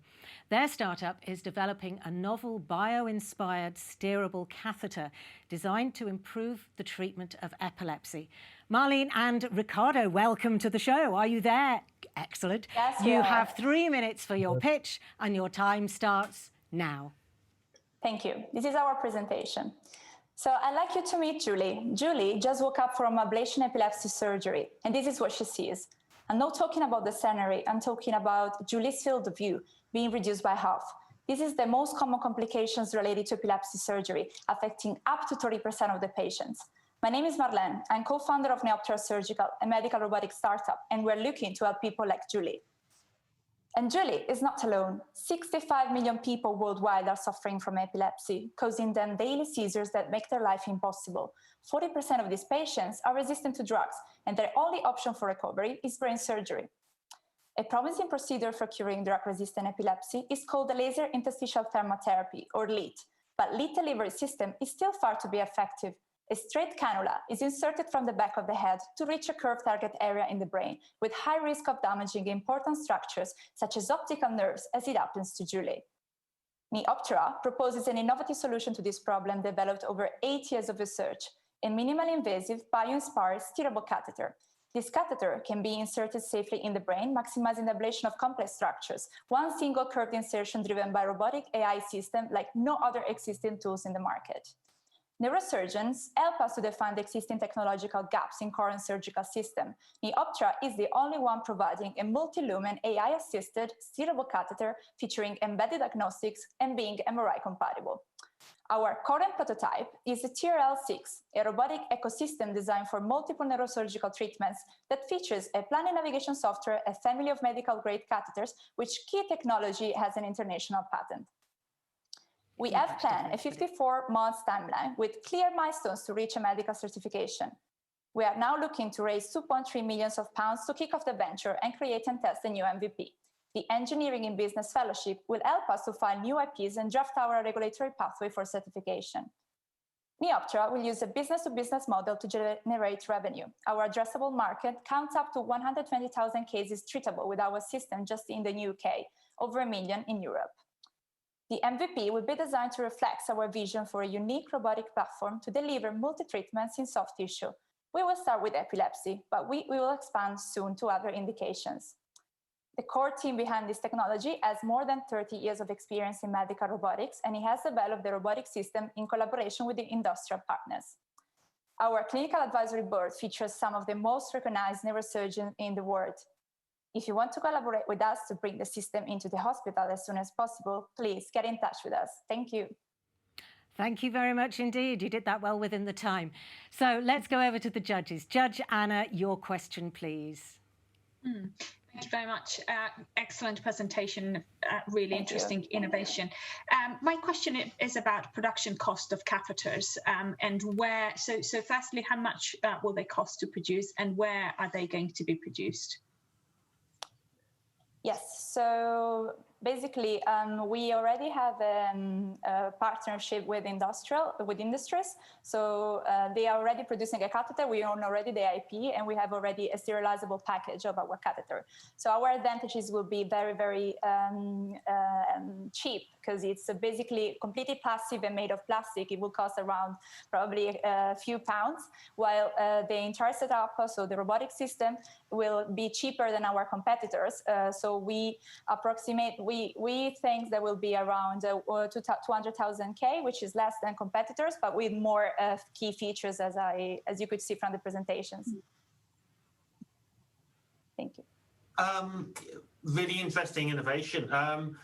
Where else could you take this? So, you know, if a surgeon or surgery is going to invest in a robotics platform, could you use it for other invasive procedures as well? What else could you do with this technology? Yes, definitely. So we like to see Neoptera as a neurosurgical platform for many different procedures. So we want to start with epilepsy because we have a clear idea that the market is a profitable market as it's expanding a lot. But we will, our robotic platform is currently being tested in animal trials for drug delivery for tumor treatments. So this is one of the possible applications. Or, for example, DBS, so deep brain stimulation. So it's really a catheter that can bring you anywhere in the brain. Thank you. Now, Judge Gareth. Thank you very much. I'm just wondering, thinking about this as a business, point do you declare victory? You know, what does success look like with this kind of business? Ricardo, you can answer this if you want. Well, I would say for human factor to help people to suffer for epilepsy to have let's say a feasible treatment to stop seizure, and definitely we can have one single platform to do multiple treatments. So enable also surgeons that maybe they require high specialized training to perform different type of surgery more easily. And now the final question today from Judge Henning. The benefits look very appealing of your presentation. The business returns were less clear. If somebody gave you £2 to £3 million to develop this, how long would it take to get their money back in terms of return on investment? Have you done any modelling to sort of say how many operations would need to take place before that 3 million could be repaid? Yeah, so we forecast 5 years, less than 5 years to reach 2C marking, and after we project 3 different scenarios: break-even, optimal, and realistic scenario, with a realistic return on investment around 28% in a 5-year forecast. Okay, thank you, judges, and well done, Team Neoptera from Imperial College London with Marlene and Ricardo. So that's it. All 10 finalists have now pitched, and now it is up to the judges to decide which 2 big ideas and which 2 startups will be our winners today. Judges, you've got a tough job on your hands, so we'll see you later after you've deliberated. Bye for now. So here's a brief recap of all our terrific finalists today. We have Team 1, BioSmart, with sustainable biofuel. Team 2, SeedSense, with robots that monitor soil and plants to maximise their health and growth.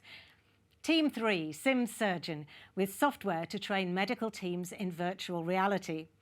Team 4, AC Biode, with AC batteries for e-mobility and storage.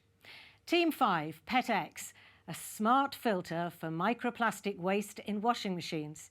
Team 6, WeAlign, with games to help physical balance. Team 7, Plantara, with a detector for optimizing soil management and plant growth. Team 8, Impulse, for smart sports clothing that increases strength. Team 9, SiteShield, with their device to prevent commercial vehicle theft. And Team 10, Neoptera, for a bio-inspired steerable catheter. Now, it's your turn to pick your winner for the audience prize. In the hub interface, there are 10 buttons for the 10 teams. You can only vote for one team. You have 5 minutes, and the voting is now open. And while you're making up your mind, we have some very special guests to tell us about their careers as engineers in business. And first up, it's head judge Henning von Spreckelsen. Henning is a serial entrepreneur and a Sainsbury Management Fellow and has many interesting stories to tell. Earlier today, when it was bright and sunny, he told me about how he turned around a failing business and put it back on the road to profit. But first, we discussed the connection between engineering and business. Well, hello, Henning, and welcome to our studio. The first thing I have to ask you is, you're described as a serial entrepreneur. How does your engineering background and the business education that you've had help with that? Well, with all businesses, you need to make the link between engineering and money. And if you go back enough in time, you'll see that the people like Brunel, that's how they made their impact on the world. Because without the money, you can't get the engineering done. And if you look at almost any product, be it a Mini or a Rolls-Royce, the engineering can be done almost at any price, even sending a man to the moon. But the balance of the engineering and the money is what makes industries and companies that bring countries and people forward. Now, you're a director and investor in a company called Plastecowood. Can you tell me a little bit more about what that is and what it does? Well, this is a company that recycles the plastic that nobody else can. It's very, very exciting because it's a British development and it's unique in the world. It probably produces the lowest cost plastic lumber in the world, made entirely from plastic yogurt pots and bottles that would otherwise go to incineration or landfill. The thing is, when we put stuff in for recycling, we think it's going off and being turned into more bottles and things, but this is actually preventing stuff going to landfill or incineration. That's right. I mean, some of the stuff that you see, some of the waste streams are just either too mixed or too contaminated with, say, the yogurt that was in them already to be reused as another yogurt pot or another bottle. So what this company does, it takes that plastic waste and puts it through a secret process and makes a product like this. So this is a plastic lumber replacement. It's virtually indestructible. And if you look at, say, treated softwood will last about 4 or 5 years before it will rot. And it'll be impregnated with some nasty chemicals in order to make it last longer. This has got a 10-year warranty on it, will last 30 years. And when you're finished with it, you can send it back to the factory and we can recycle it to make another product brand new. So it's absolutely fantastic, and we're really, really pleased seeing that being made into park benches, picnic benches, decking for the RSPB and so on, which in this COVID world where you want to do a lot more stuff outdoors is much, much better. So why were you initially interested in this? What piqued your interest? Well, it was the excitement of seeing something for the first time that could deal with this plastic that is a huge problem. So if you look at the plastic that we recycle, most of the successful recycling is either a milk bottle, which is a monoplastic, HDPE, or it's a PET bottle. And those are very well known and very relatively easy to identify and recycle.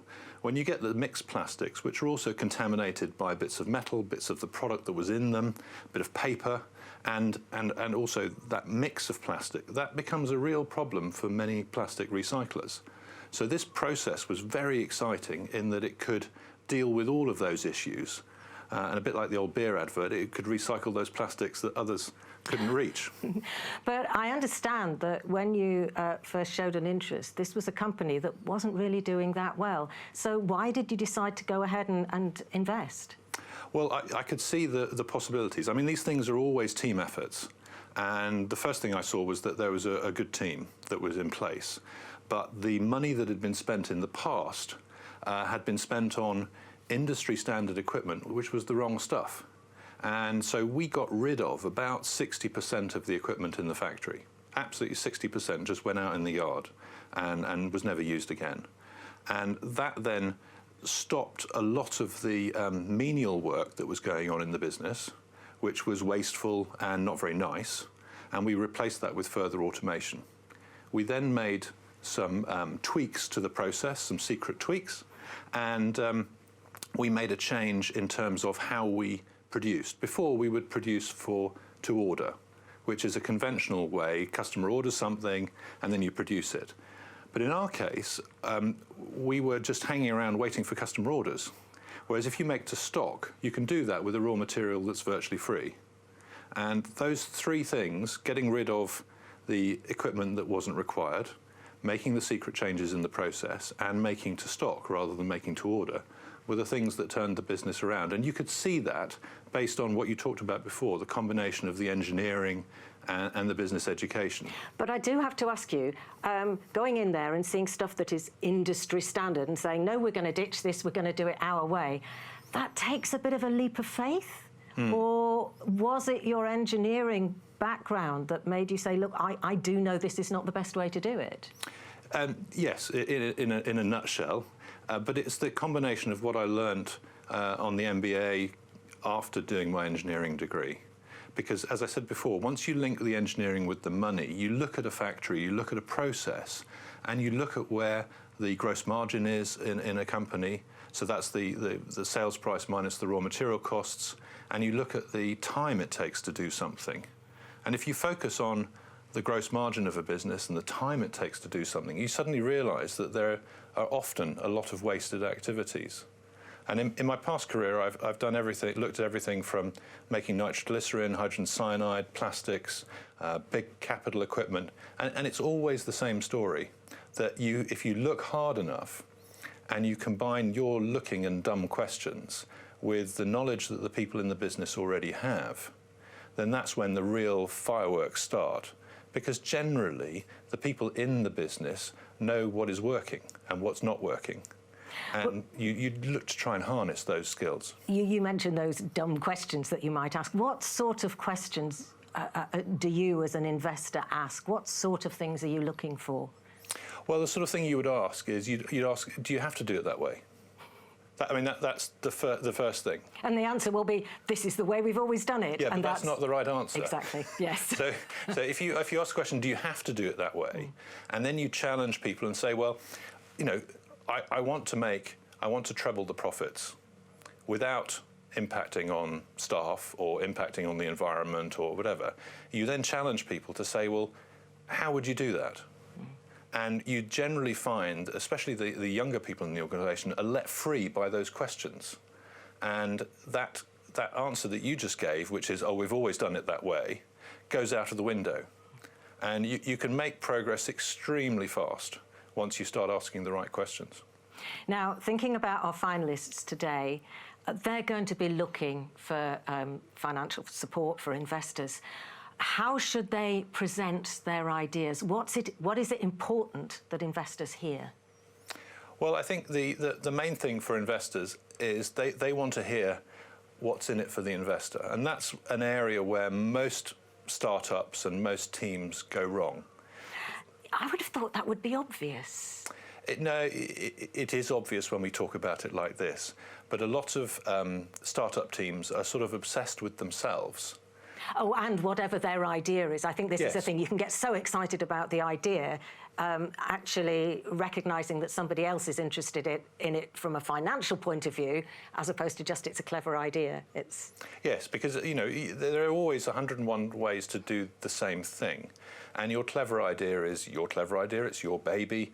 And most investors, what they do is they say, oh, give us your money now and give us your help for free. And then in a year or two's time, we're going to raise some more money. And then in a year or two after that, we're going to raise some more money. And after that, we'll have an IPO. And that's when you can get all your money back. Now, if you deconstruct that, what you're really saying to the investor is, you give us your money now, we're going to waste it. We're going to spend it. Then we're going to go to someone else who's going to give us some money, and we're going to spend their money. And eventually, when we've spent enough of other people's money, we're going to get to an IPO and it's all going to be wonderful. Now, obviously, nobody makes it all the way through that journey. the right thing to say to the investor is, give us your money and your help. What can you do for us in addition to the money, contacts and so on? And then the information that the investor wants to hear is, when is he or she going to get their money back? And how fast is that going to be? And it's that combination of when are they going to get their money back and what the possibility is of generating more money from the profits of the enterprise without going to an initial public offering or some massive Series A fundraise. That's what an investor really wants to hear. He wants to hear, or she wants to hear, that after this investment round, no more money will be needed, because it means that the company won't be diluted thereafter. And in order to get to that point, you have to actually know when you're going to get to break even. So the whole key is getting beyond break even in that timetable. And most startup teams fail to recognize that and don't put that in as part of their pitch to investors. Well, that is really, really useful information and really valuable insight to our finalists today. Thank you very much indeed, Henning. Pleasure, Kate.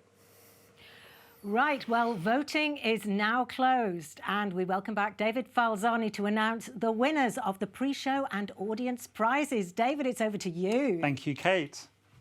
I'm very happy to announce that the winners of the pre-show award are Team 2, SeedSense, who will be receiving £500 towards their big idea. Well done to you.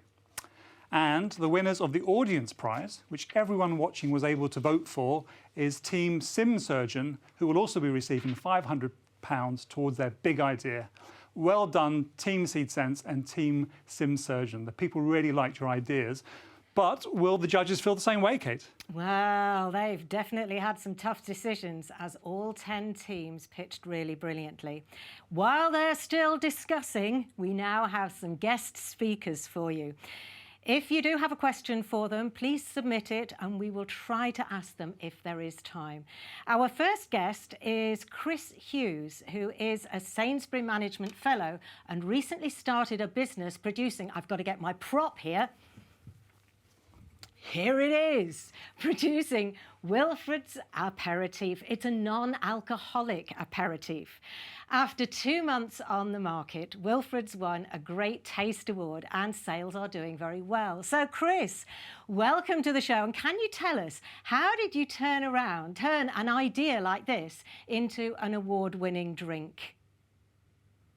Absolutely. Well, thank you very much. And just before I start, I just wanted to say how fantastic the presentations were and such exciting ventures as well, in such varied fields. So I'm wishing all the finalists the best of luck. But yeah, as you said, I'm the founder of Wilfred's non-alcoholic aperitif that you pair with tonic to make sort of a delicious spritz. And I thought what I take advantage of today is to really talk about that personal journey that I went on from studying engineering to becoming sort of an award-winning drinks maker, because obviously it's not a straight route to that.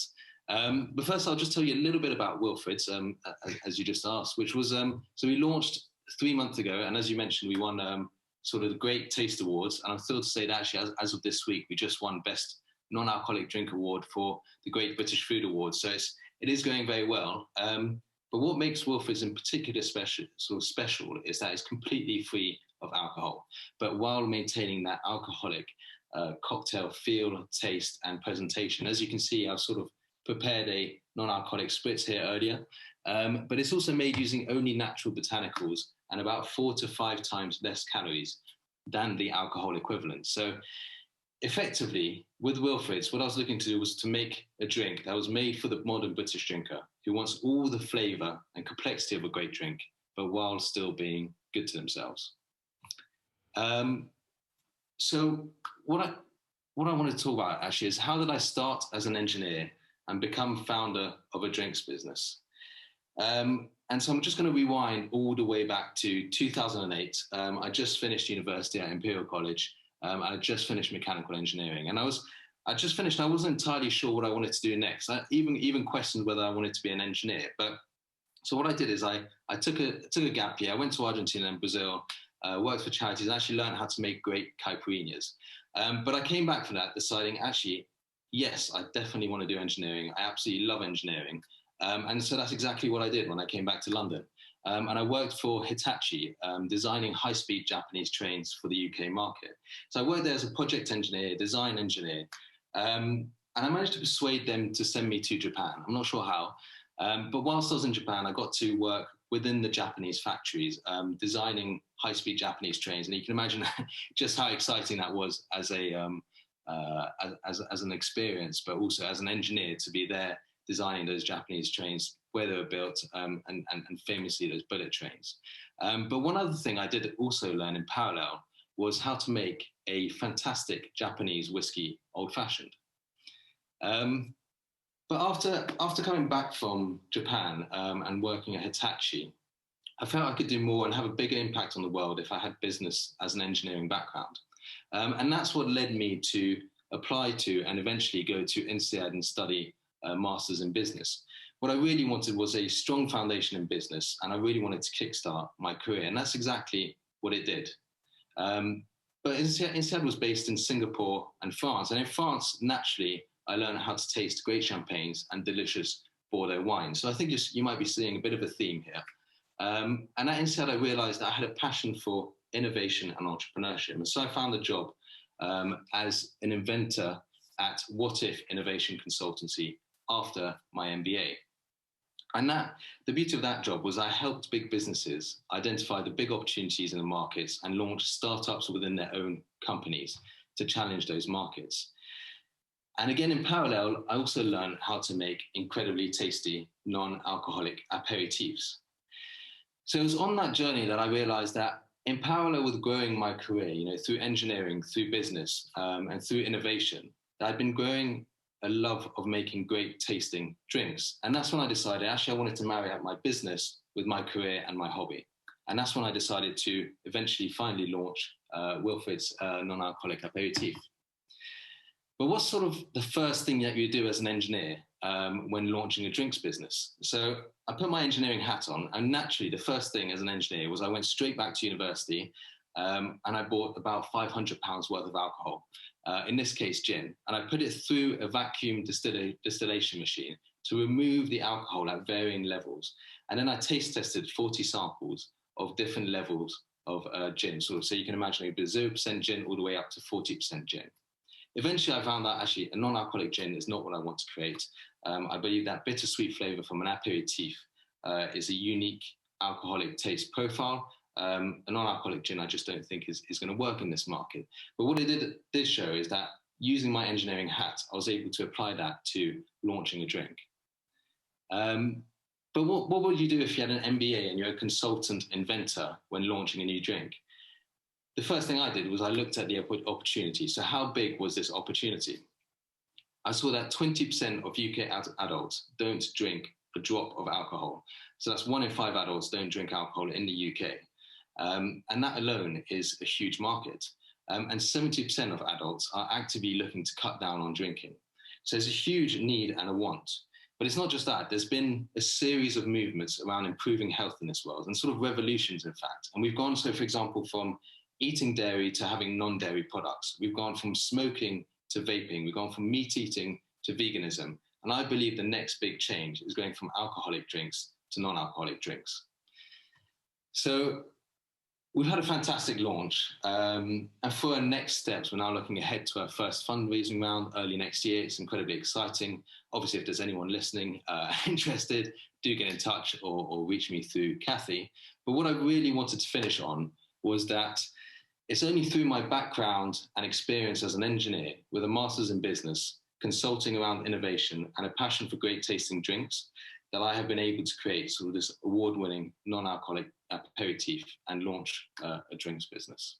Thank you very much, Chris. Just a question for you. I mean, we've got our finalists here today who are kind of raring to go. And the description that you gave us is you went through quite a number of steps. The MBA, then you're working as an inventor. I mean, what a brilliant job title! And then you're setting up for yourself. Do you feel, looking back, you might have done things differently, or do you feel that it was a good, solid process that you went through?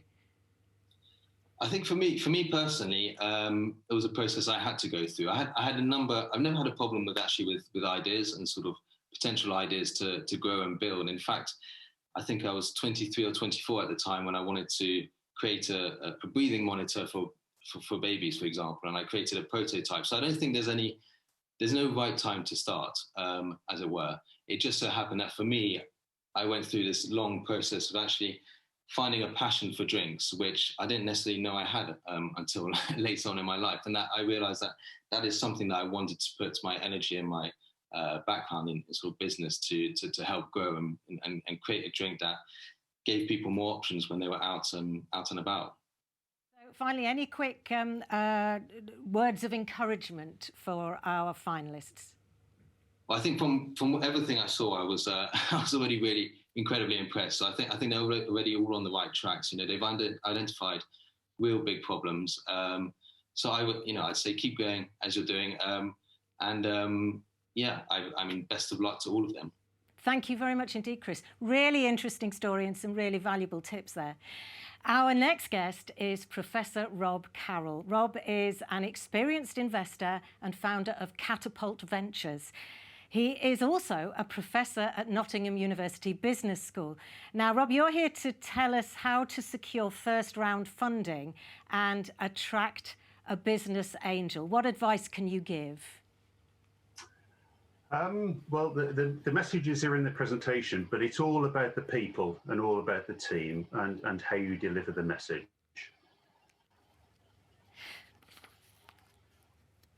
So could you take us through what the process is? Of course. Do you want me to start presenting now? Or that would be great. Yes, let's go ahead. Lovely. Thank you. Well, thank you, Kate, for that introduction. I'm Rob Carroll. And I've been asked to talk about securing funding for business angels. So my objective in the next 10 minutes is to leave you with 4 or 5 key messages to better prepare you to raise business angel finance at some future point, should you choose to do so. So as Kate said, my background is as a venture capital investor. I previously worked for 3i and the VC arm of the Merchant Bank before setting up our own fund in 1999. We are now on our 5th fund and we invest in early stage healthcare businesses up to about £3 million. As Kate has already mentioned, I teach at Nottingham University Business School, but I'm also an active business angel investor. So who are business angels? They invest their own funds and they tend to be wealthy people and invest according to their experience and sector knowledge. And they can add value beyond just finance. So they are very happy to join the boards of business and help and guide and mentor young teams. They are more informal than a venture capital investor. And that can sometimes be a good thing or indeed a bad thing. So I would recommend that if you accept money from angels, as from a VC investor, make sure that you document that process in a legal document. They tend to invest via tax efficient schemes such as the Seed Enterprise Investment Scheme or Enterprise Investment Scheme in the UK. They can sometimes be difficult to identify, but programs such as Dragon's Den has helped raise millions of business angels, and they are easier to find these days because they tend to invest in groups called business angel networks. So where does business angel finance fit into the funding landscape? They are very willing to invest in high-risk ventures, early stage companies, even at the very early seed stage. And they tend to invest after the friends and family and fools have invested, and when the business has perhaps raised some money from government. Certainly in the Midlands, in terms of the amount of money they can invest, then anything between 100,000 and 300,000 is pretty typical. So what do these people look for? I was involved in some research back in 1994 a long time ago now, but the messages are still very valid. And we looked at 600 portfolio businesses that 3i had invested in to try and work out what made a successful investment. And we could only identify 3 factors that were statistically linked with success. The first and foremost was a good management team. So it's all about the people. And if those people have had a prior track record of success, then so much the better. Investors like to invest in large and growing markets because you're swimming with the tide rather against the tide. And the third thing that we found surprised us, but really shouldn't have surprised us, but we found that businesses with a mentor or a non-executive director or a chair tended to do better than those without, especially in earlier stage businesses. So what's the key messages that business angels want to hear? Business angels know what makes a successful investment now because a lot of research has been done on this area since we did it in 1993. And really, you should get over the 5 following messages, as long as, of course, you're being truthful. So what business angels want to invest in is a high quality management team. And they want to invest in people that they can trust and very importantly, people that they can work with. They like to invest in large growing markets, as I've said, and it's very typical if they invest as a group for one of the angels to have some knowledge of your sector. Having a unique selling point, some factor in your business is going to beat the competition is of course very important, and they will try and understand that in a non-technical way.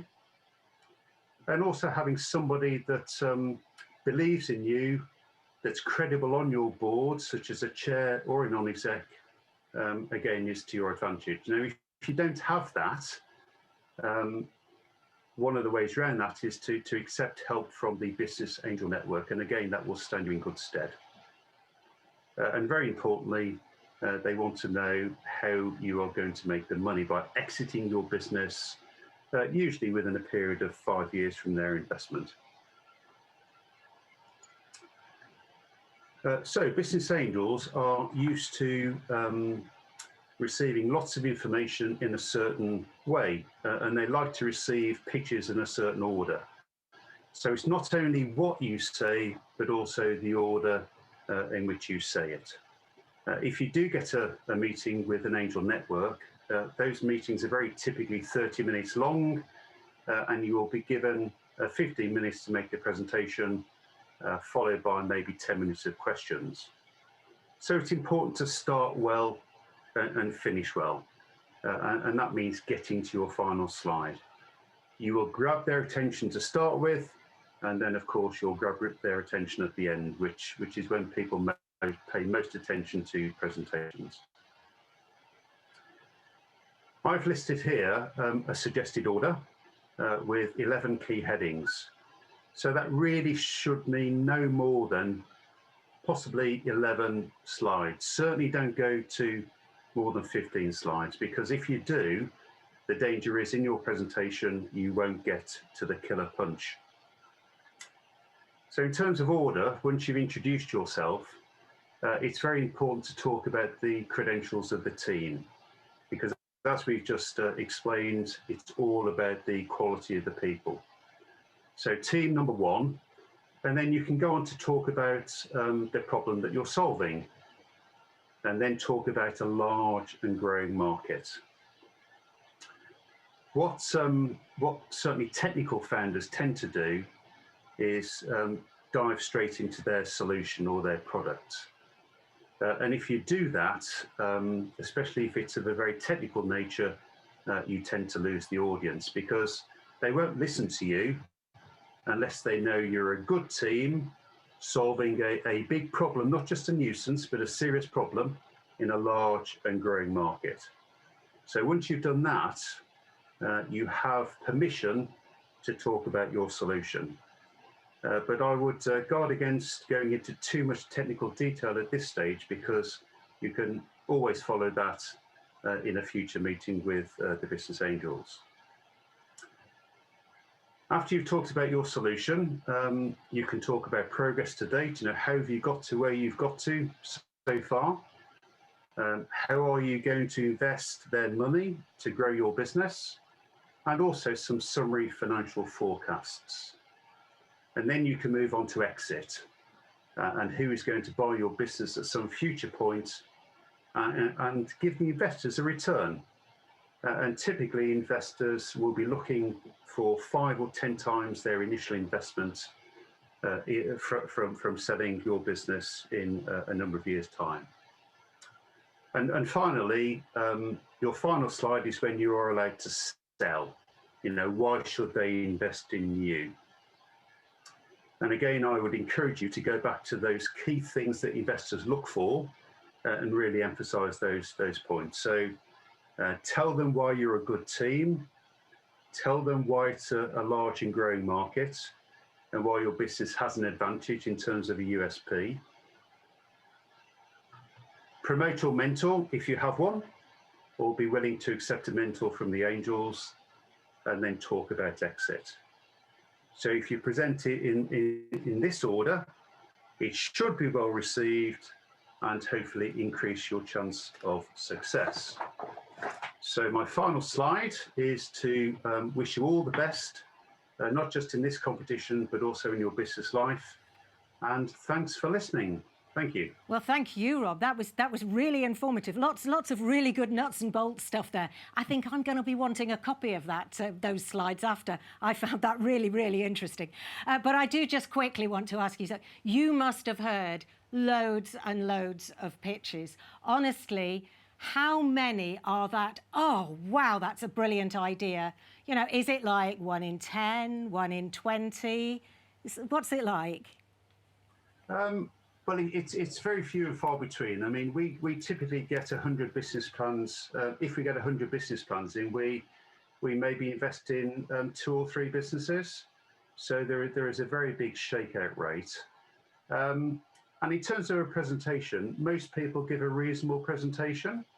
But what separates the businesses that we invest in from the ones that we don't is how they answer the questions. And do they give us enough time to really grill them? Because we will have read the plan, and we are reaching to ask the company some questions. And if we don't get time, then we can't get comfortable, and therefore we don't invest.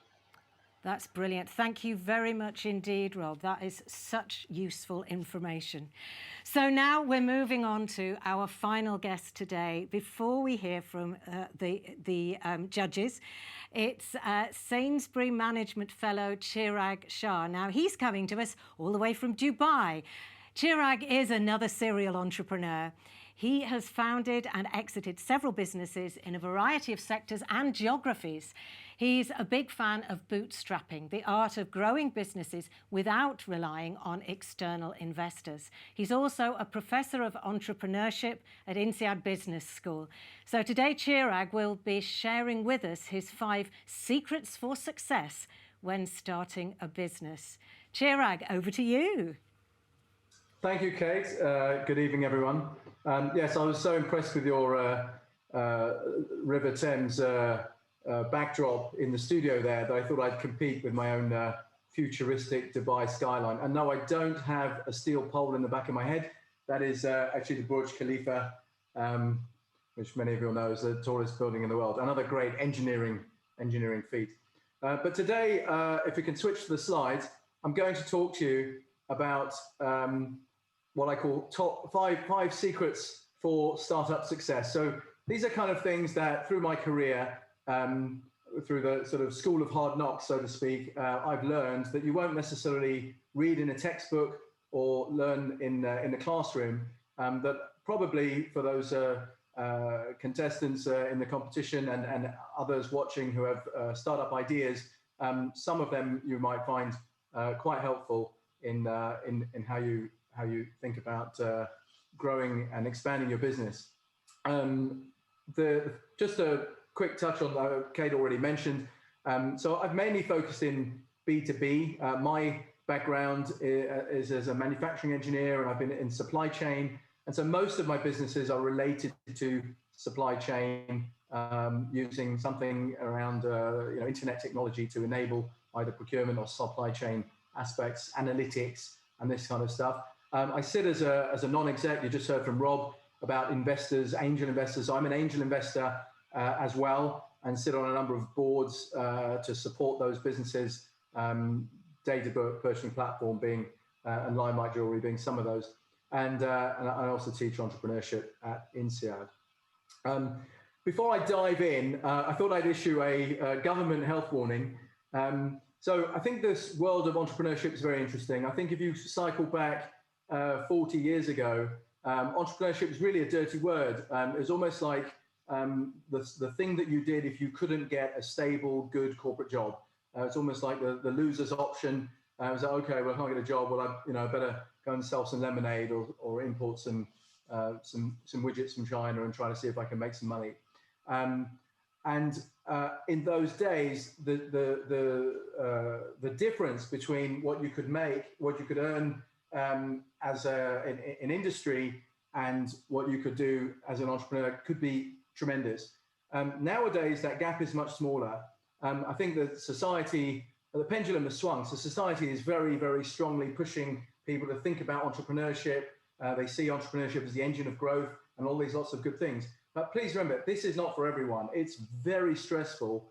It will eat your savings and all of your wealth until you turn a corner and reach that sort of happy day where you get an exit that again Rob described earlier. But if you don't get an exit, and many entrepreneurs don't, then it's not so happy. So do think carefully. It's not for everyone. And this quote I've got here just sort of demonstrates that, unlike maybe 20 or 30 years ago, today you can have a very, very successful career in industry too. And if you're wealth-minded, if you want to have a lucrative career and make a lot of money, probably I would reckon the C-suite, the executive board of most FTSE 100 companies will make more money in their career than most UK entrepreneurs. So, do it for the right reasons. Do it because, you want to change the world. And some of the ideas we've seen today are phenomenal. And absolutely, you have an opportunity to pursue your passion and make that change as the master of your own business much more easily than you might do in industry. But perhaps don't do it if you think this is a way to become really rich, because nowadays there are many other ways of doing that. Okay, so into my secret. So secret number one, which is almost counterintuitive, get a job. So once you start your entrepreneurial venture, you will eat money really fast. You will need money for your products, for buying computers and the ingredients or the materials for all the designs that you need to do. You need engineering time. You need to pay other contractors to do bits and pieces for you, and so on. And so any savings you might have run out really quickly. Of course, you need to survive. You need to put food on the table and pay rent and all these other things. So one of the tricks is to actually do as much as you can whilst whilst you're still working and earning a salary. Try to be as frugal as possible. Live with your parents. Don't go on holiday. Don't buy expensive clothes. If you're really committed to your business, then save as much as you can and try to live from and fund your business from your own means for as long as possible. Obviously, working in out of hours. And nowadays, for most businesses, I think that if you're looking at the businesses that we've just seen being presented today, most of these things you can do: software development, product testing, engineering design. You can do that in your own hours. You can do that in the evenings. You can do that on the weekends. If necessary, taking a few days off work to go to trade shows or events and conferences.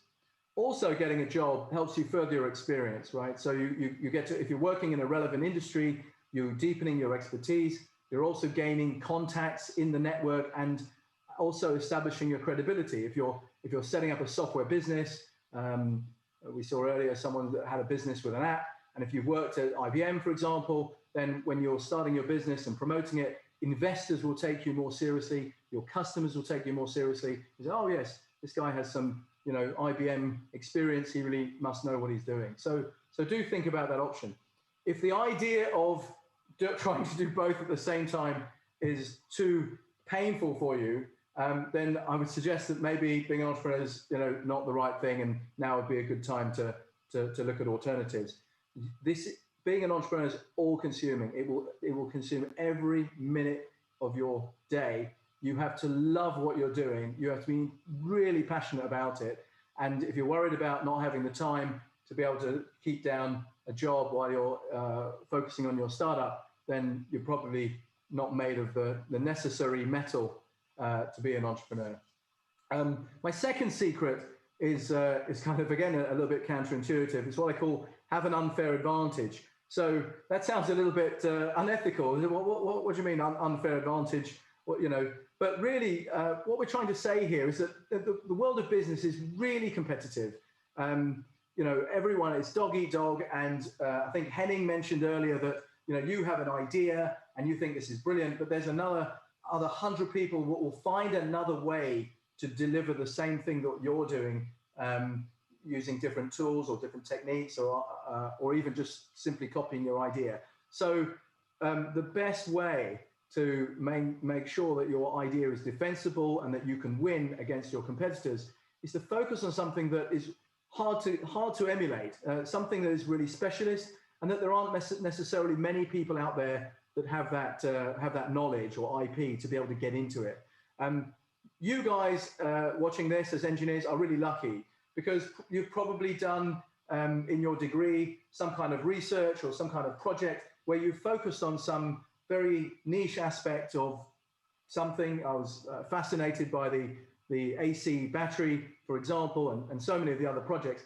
And it's right, it's right that these projects are focused on very niche areas that you know something about, and probably you're in an audience of maybe 10,000 people in the world, maybe even 1,000 people in the world, and the other 999 are not thinking of starting a business. So that's a good situation to be in, where you say, I'm one of very few people that know how this surgery robot works, or the AI algorithms for this might work, and so on. And not many others are going to compete with me. That's a really good area to focus on. Secret number 3 comes from Henry Ford. So don't listen to your customers. So I know a lot of management theory and a lot of textbooks will say, oh, the customer is always right. Listen to your customer, get your customer feedback. When you are being so innovative, if you're being disruptive, you're bringing new products to market, your customers don't necessarily have the same vision that you do. They can't necessarily see where you might be able to take this product, where the technology might be in 3 years' time or 5 years' time that you are aware of, and you'll say, well, no, this will be able to solve all those problems. They can't see that today. So if you listen too much to your customers too early, then you might limit the scope of your design, or you might not even proceed with your ideas. So have some confidence. If you've focused in an area where you have expertise and knowledge, then you're going to be able to rely on that knowledge to say, no, I do know where this market is going, and I have some confidence behind that. I contradict myself a little bit, because once you do have a product and you are starting to put it in front of customers, yes, of course, do then start to listen to customers, particularly around usage and features, and say, oh, this is really great, but I need it to be able to do this, or it would be so much more convenient if I didn't have to push 6 buttons before I could get to what I wanted. So, your customers do have a role to play, but find the right balance between those two things. This secret number 4 is probably the most important one, and the reason why if entrepreneurs aren't successful financially, this is probably the main reason. So please listen carefully. I call this manage founder value, not shareholder value. Now, a lot of us would, when investors come into your business and say, oh, we're all shareholders, we're all aligned, we're all on the same page. You are not. For an investor, they're making an investment in your business. They're probably making investments in lots of business. They're playing a portfolio game. For them, one business they're looking for 1 or 2 businesses that can be blockbusters and fantastically successful. And as long as that happens, the other 8 or 9 businesses they may have invested in can fail, and it doesn't matter for them. In aggregate, across the portfolio, they all had a good result. For you, it's your one business at any point in time. You cannot afford for it to fail. You cannot have a laissez-faire attitude or a boom-bust, high-risk strategy. And so it changes the dynamics of how you think about your business. Also, you're probably not earning your market rate. You're probably not earning your salary in the same way that you would normally have done if you did have that job at IBM. And so, you know, the equity return that you get from your business is even more important for you to make sure that you as founders get value from it. I'm going to give you 2 examples. And they're illustrative, they're fictitious, but here's a business, Unicorn Asset Share. The founders of this business, very polished, very good at presenting, very charismatic guys. And they put a very nice deck together and did a seed funding, managed to get some fundraising from which they developed some software. They then did a Series A, built some product, took it to market. A Series B, they wanted to go international. A Series C, and so on and so on and so on. And each time they raise more and more money. And of course, if you look at the valuation, it's fantastic. It's going from £5 million to £50 million, £200 million. Finally, after 8 or 9 years, they sold their business for $500 million. But at the time, because they'd raised so much money, they only left with 6% of the business. Don't worry about the math. There are things called preference shares that will influence the actual figures. But basically, in this example, they made about £16 million, even though the business was worth 500 million. In the case of Steady Eddie Wearables, Eddie and his team kept their jobs. They worked on the weekends. They plowed their own money into their business, and they actually managed to get their business to market, starting selling products, generating revenues, bootstrapping, as we mentioned earlier, without the need for external capital. When the business really started to take off and they saw a lot of traction, they were then able to raise money at a higher valuation for their first round of funding because they already had customers, they already had a product, they had traction, and as a consequence, they also wanted to raise more money at a later stage to go global and scale the business. And ultimately, after the same period of time, they sold their business for 60 million, but look how much of the business they still retained. And as a consequence, their return ended up being higher than the return of the guys from Unicorn Asset Share. So these are just illustrative numbers, but I'm trying to make a point that manage how you give up equity, because equity is going to be how you get your upside reward from your venture. So be very, very careful about that and think through the whole cycle. Lastly, know what is your exit.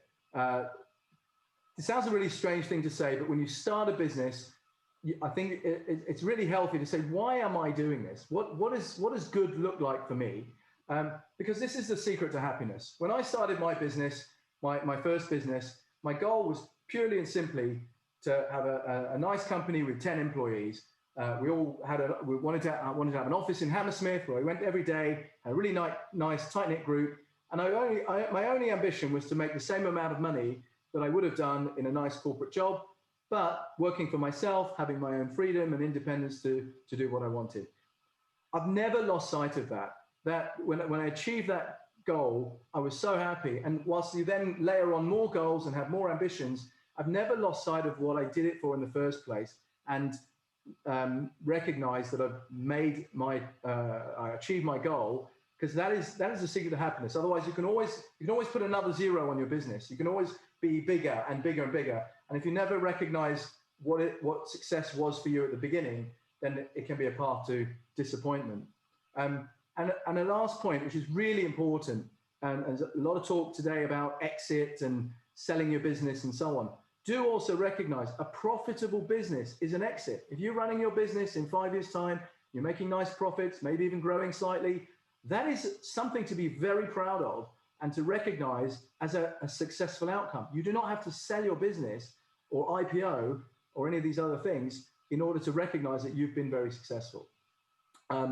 So those are my tips, my 5 secrets. Thank you very much for for listening to me today. I wish you all the best. I was fascinated by the presentations and really, really good ideas in there. And it's very exciting to see the next generation of entrepreneurs and the innovations that they have.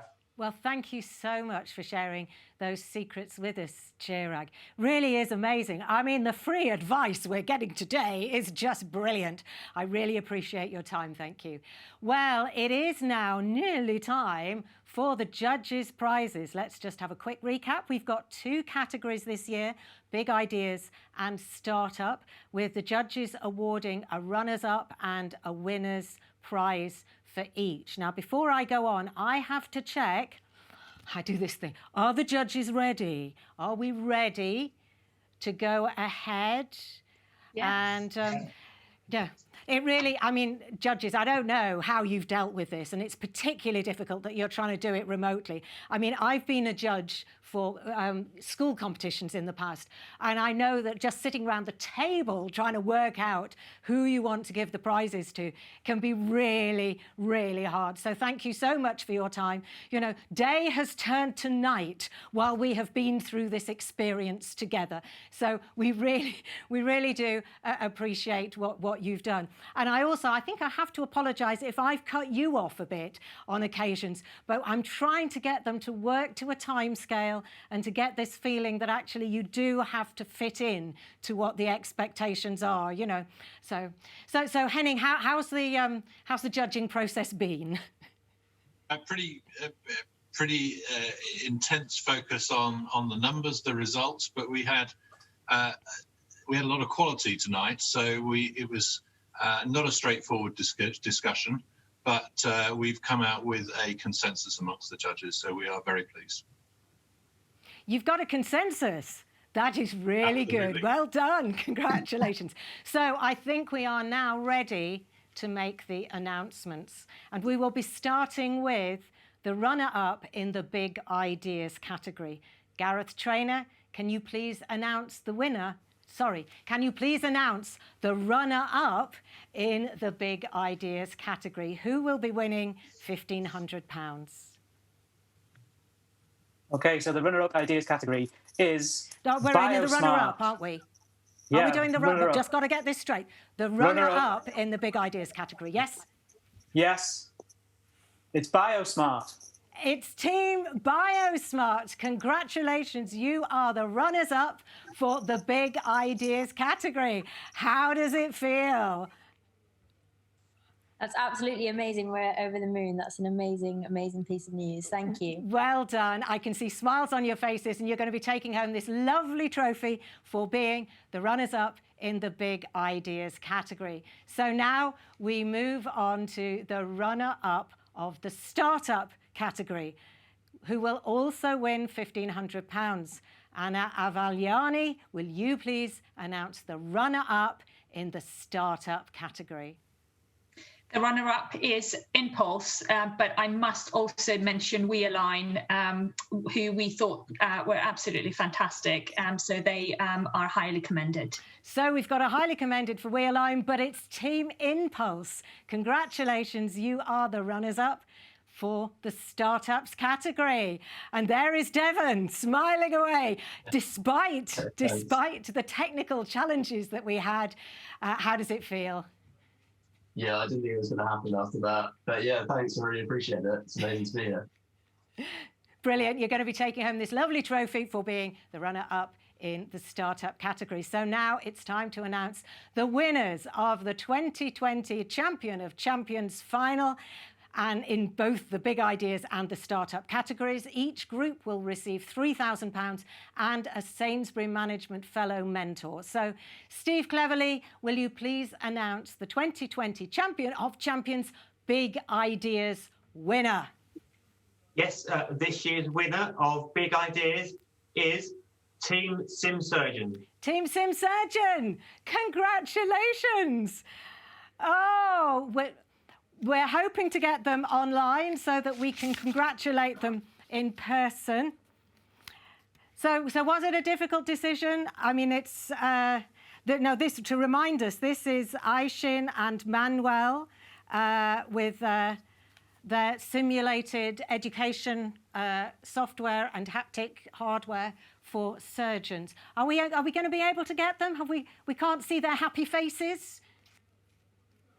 Have we got somebody there? Aishin, you're a winner. I don't think she can hear us. I don't think she's... You're a winner. You have won the best idea category this year. How does that feel? I don't think... Oh, you know, we've done so well. Our technology has worked brilliantly so far. We're just losing out here at the end. But I will say very well done to Team SimSurgeon. They're going to be taking home a lovely trophy for being champion of champions in the big ideas category. So now to the winners of the startup category.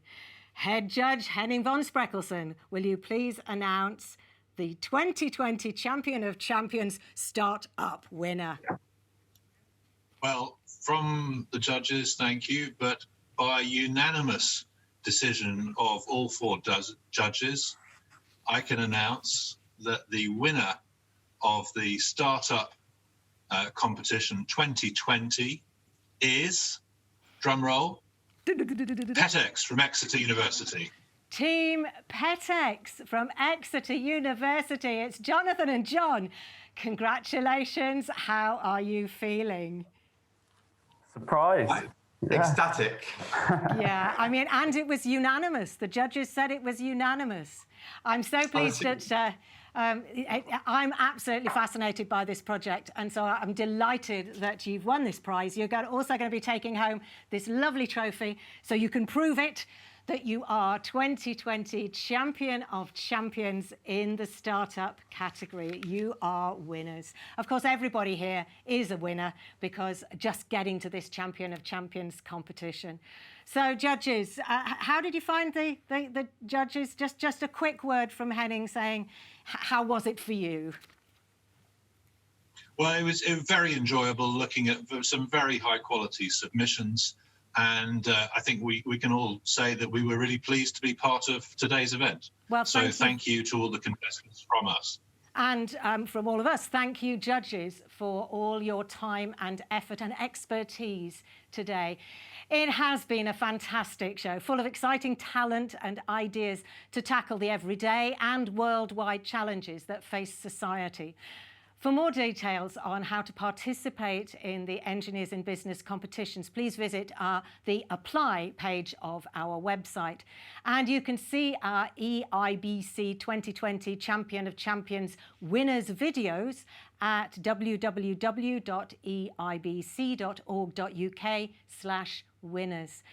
Thank you, of course, to all the teams that pitched today in challenging circumstances. You've all been absolutely brilliant. Thank you again to our judges, to Anna Avagliani, Steve Cleverly, Henning von Spreckelsen and Gareth Trainer, and of course the Engineers in Business Fellowship. Also, finally, a big thank you to our sponsors, Purple CV, Cambridge University Press, the Chartered Association of Business Schools, and IPSI, the Association of Independent Professionals and the Self-Employed, for what has been a hugely inspiring final. What a great day we've had, full of amazing ideas that will help us tackle the challenges of the future. I'm Kate Bellingham. Thank you very much for joining us, and we look forward to more inspiring engineering ideas in 2021. Goodbye.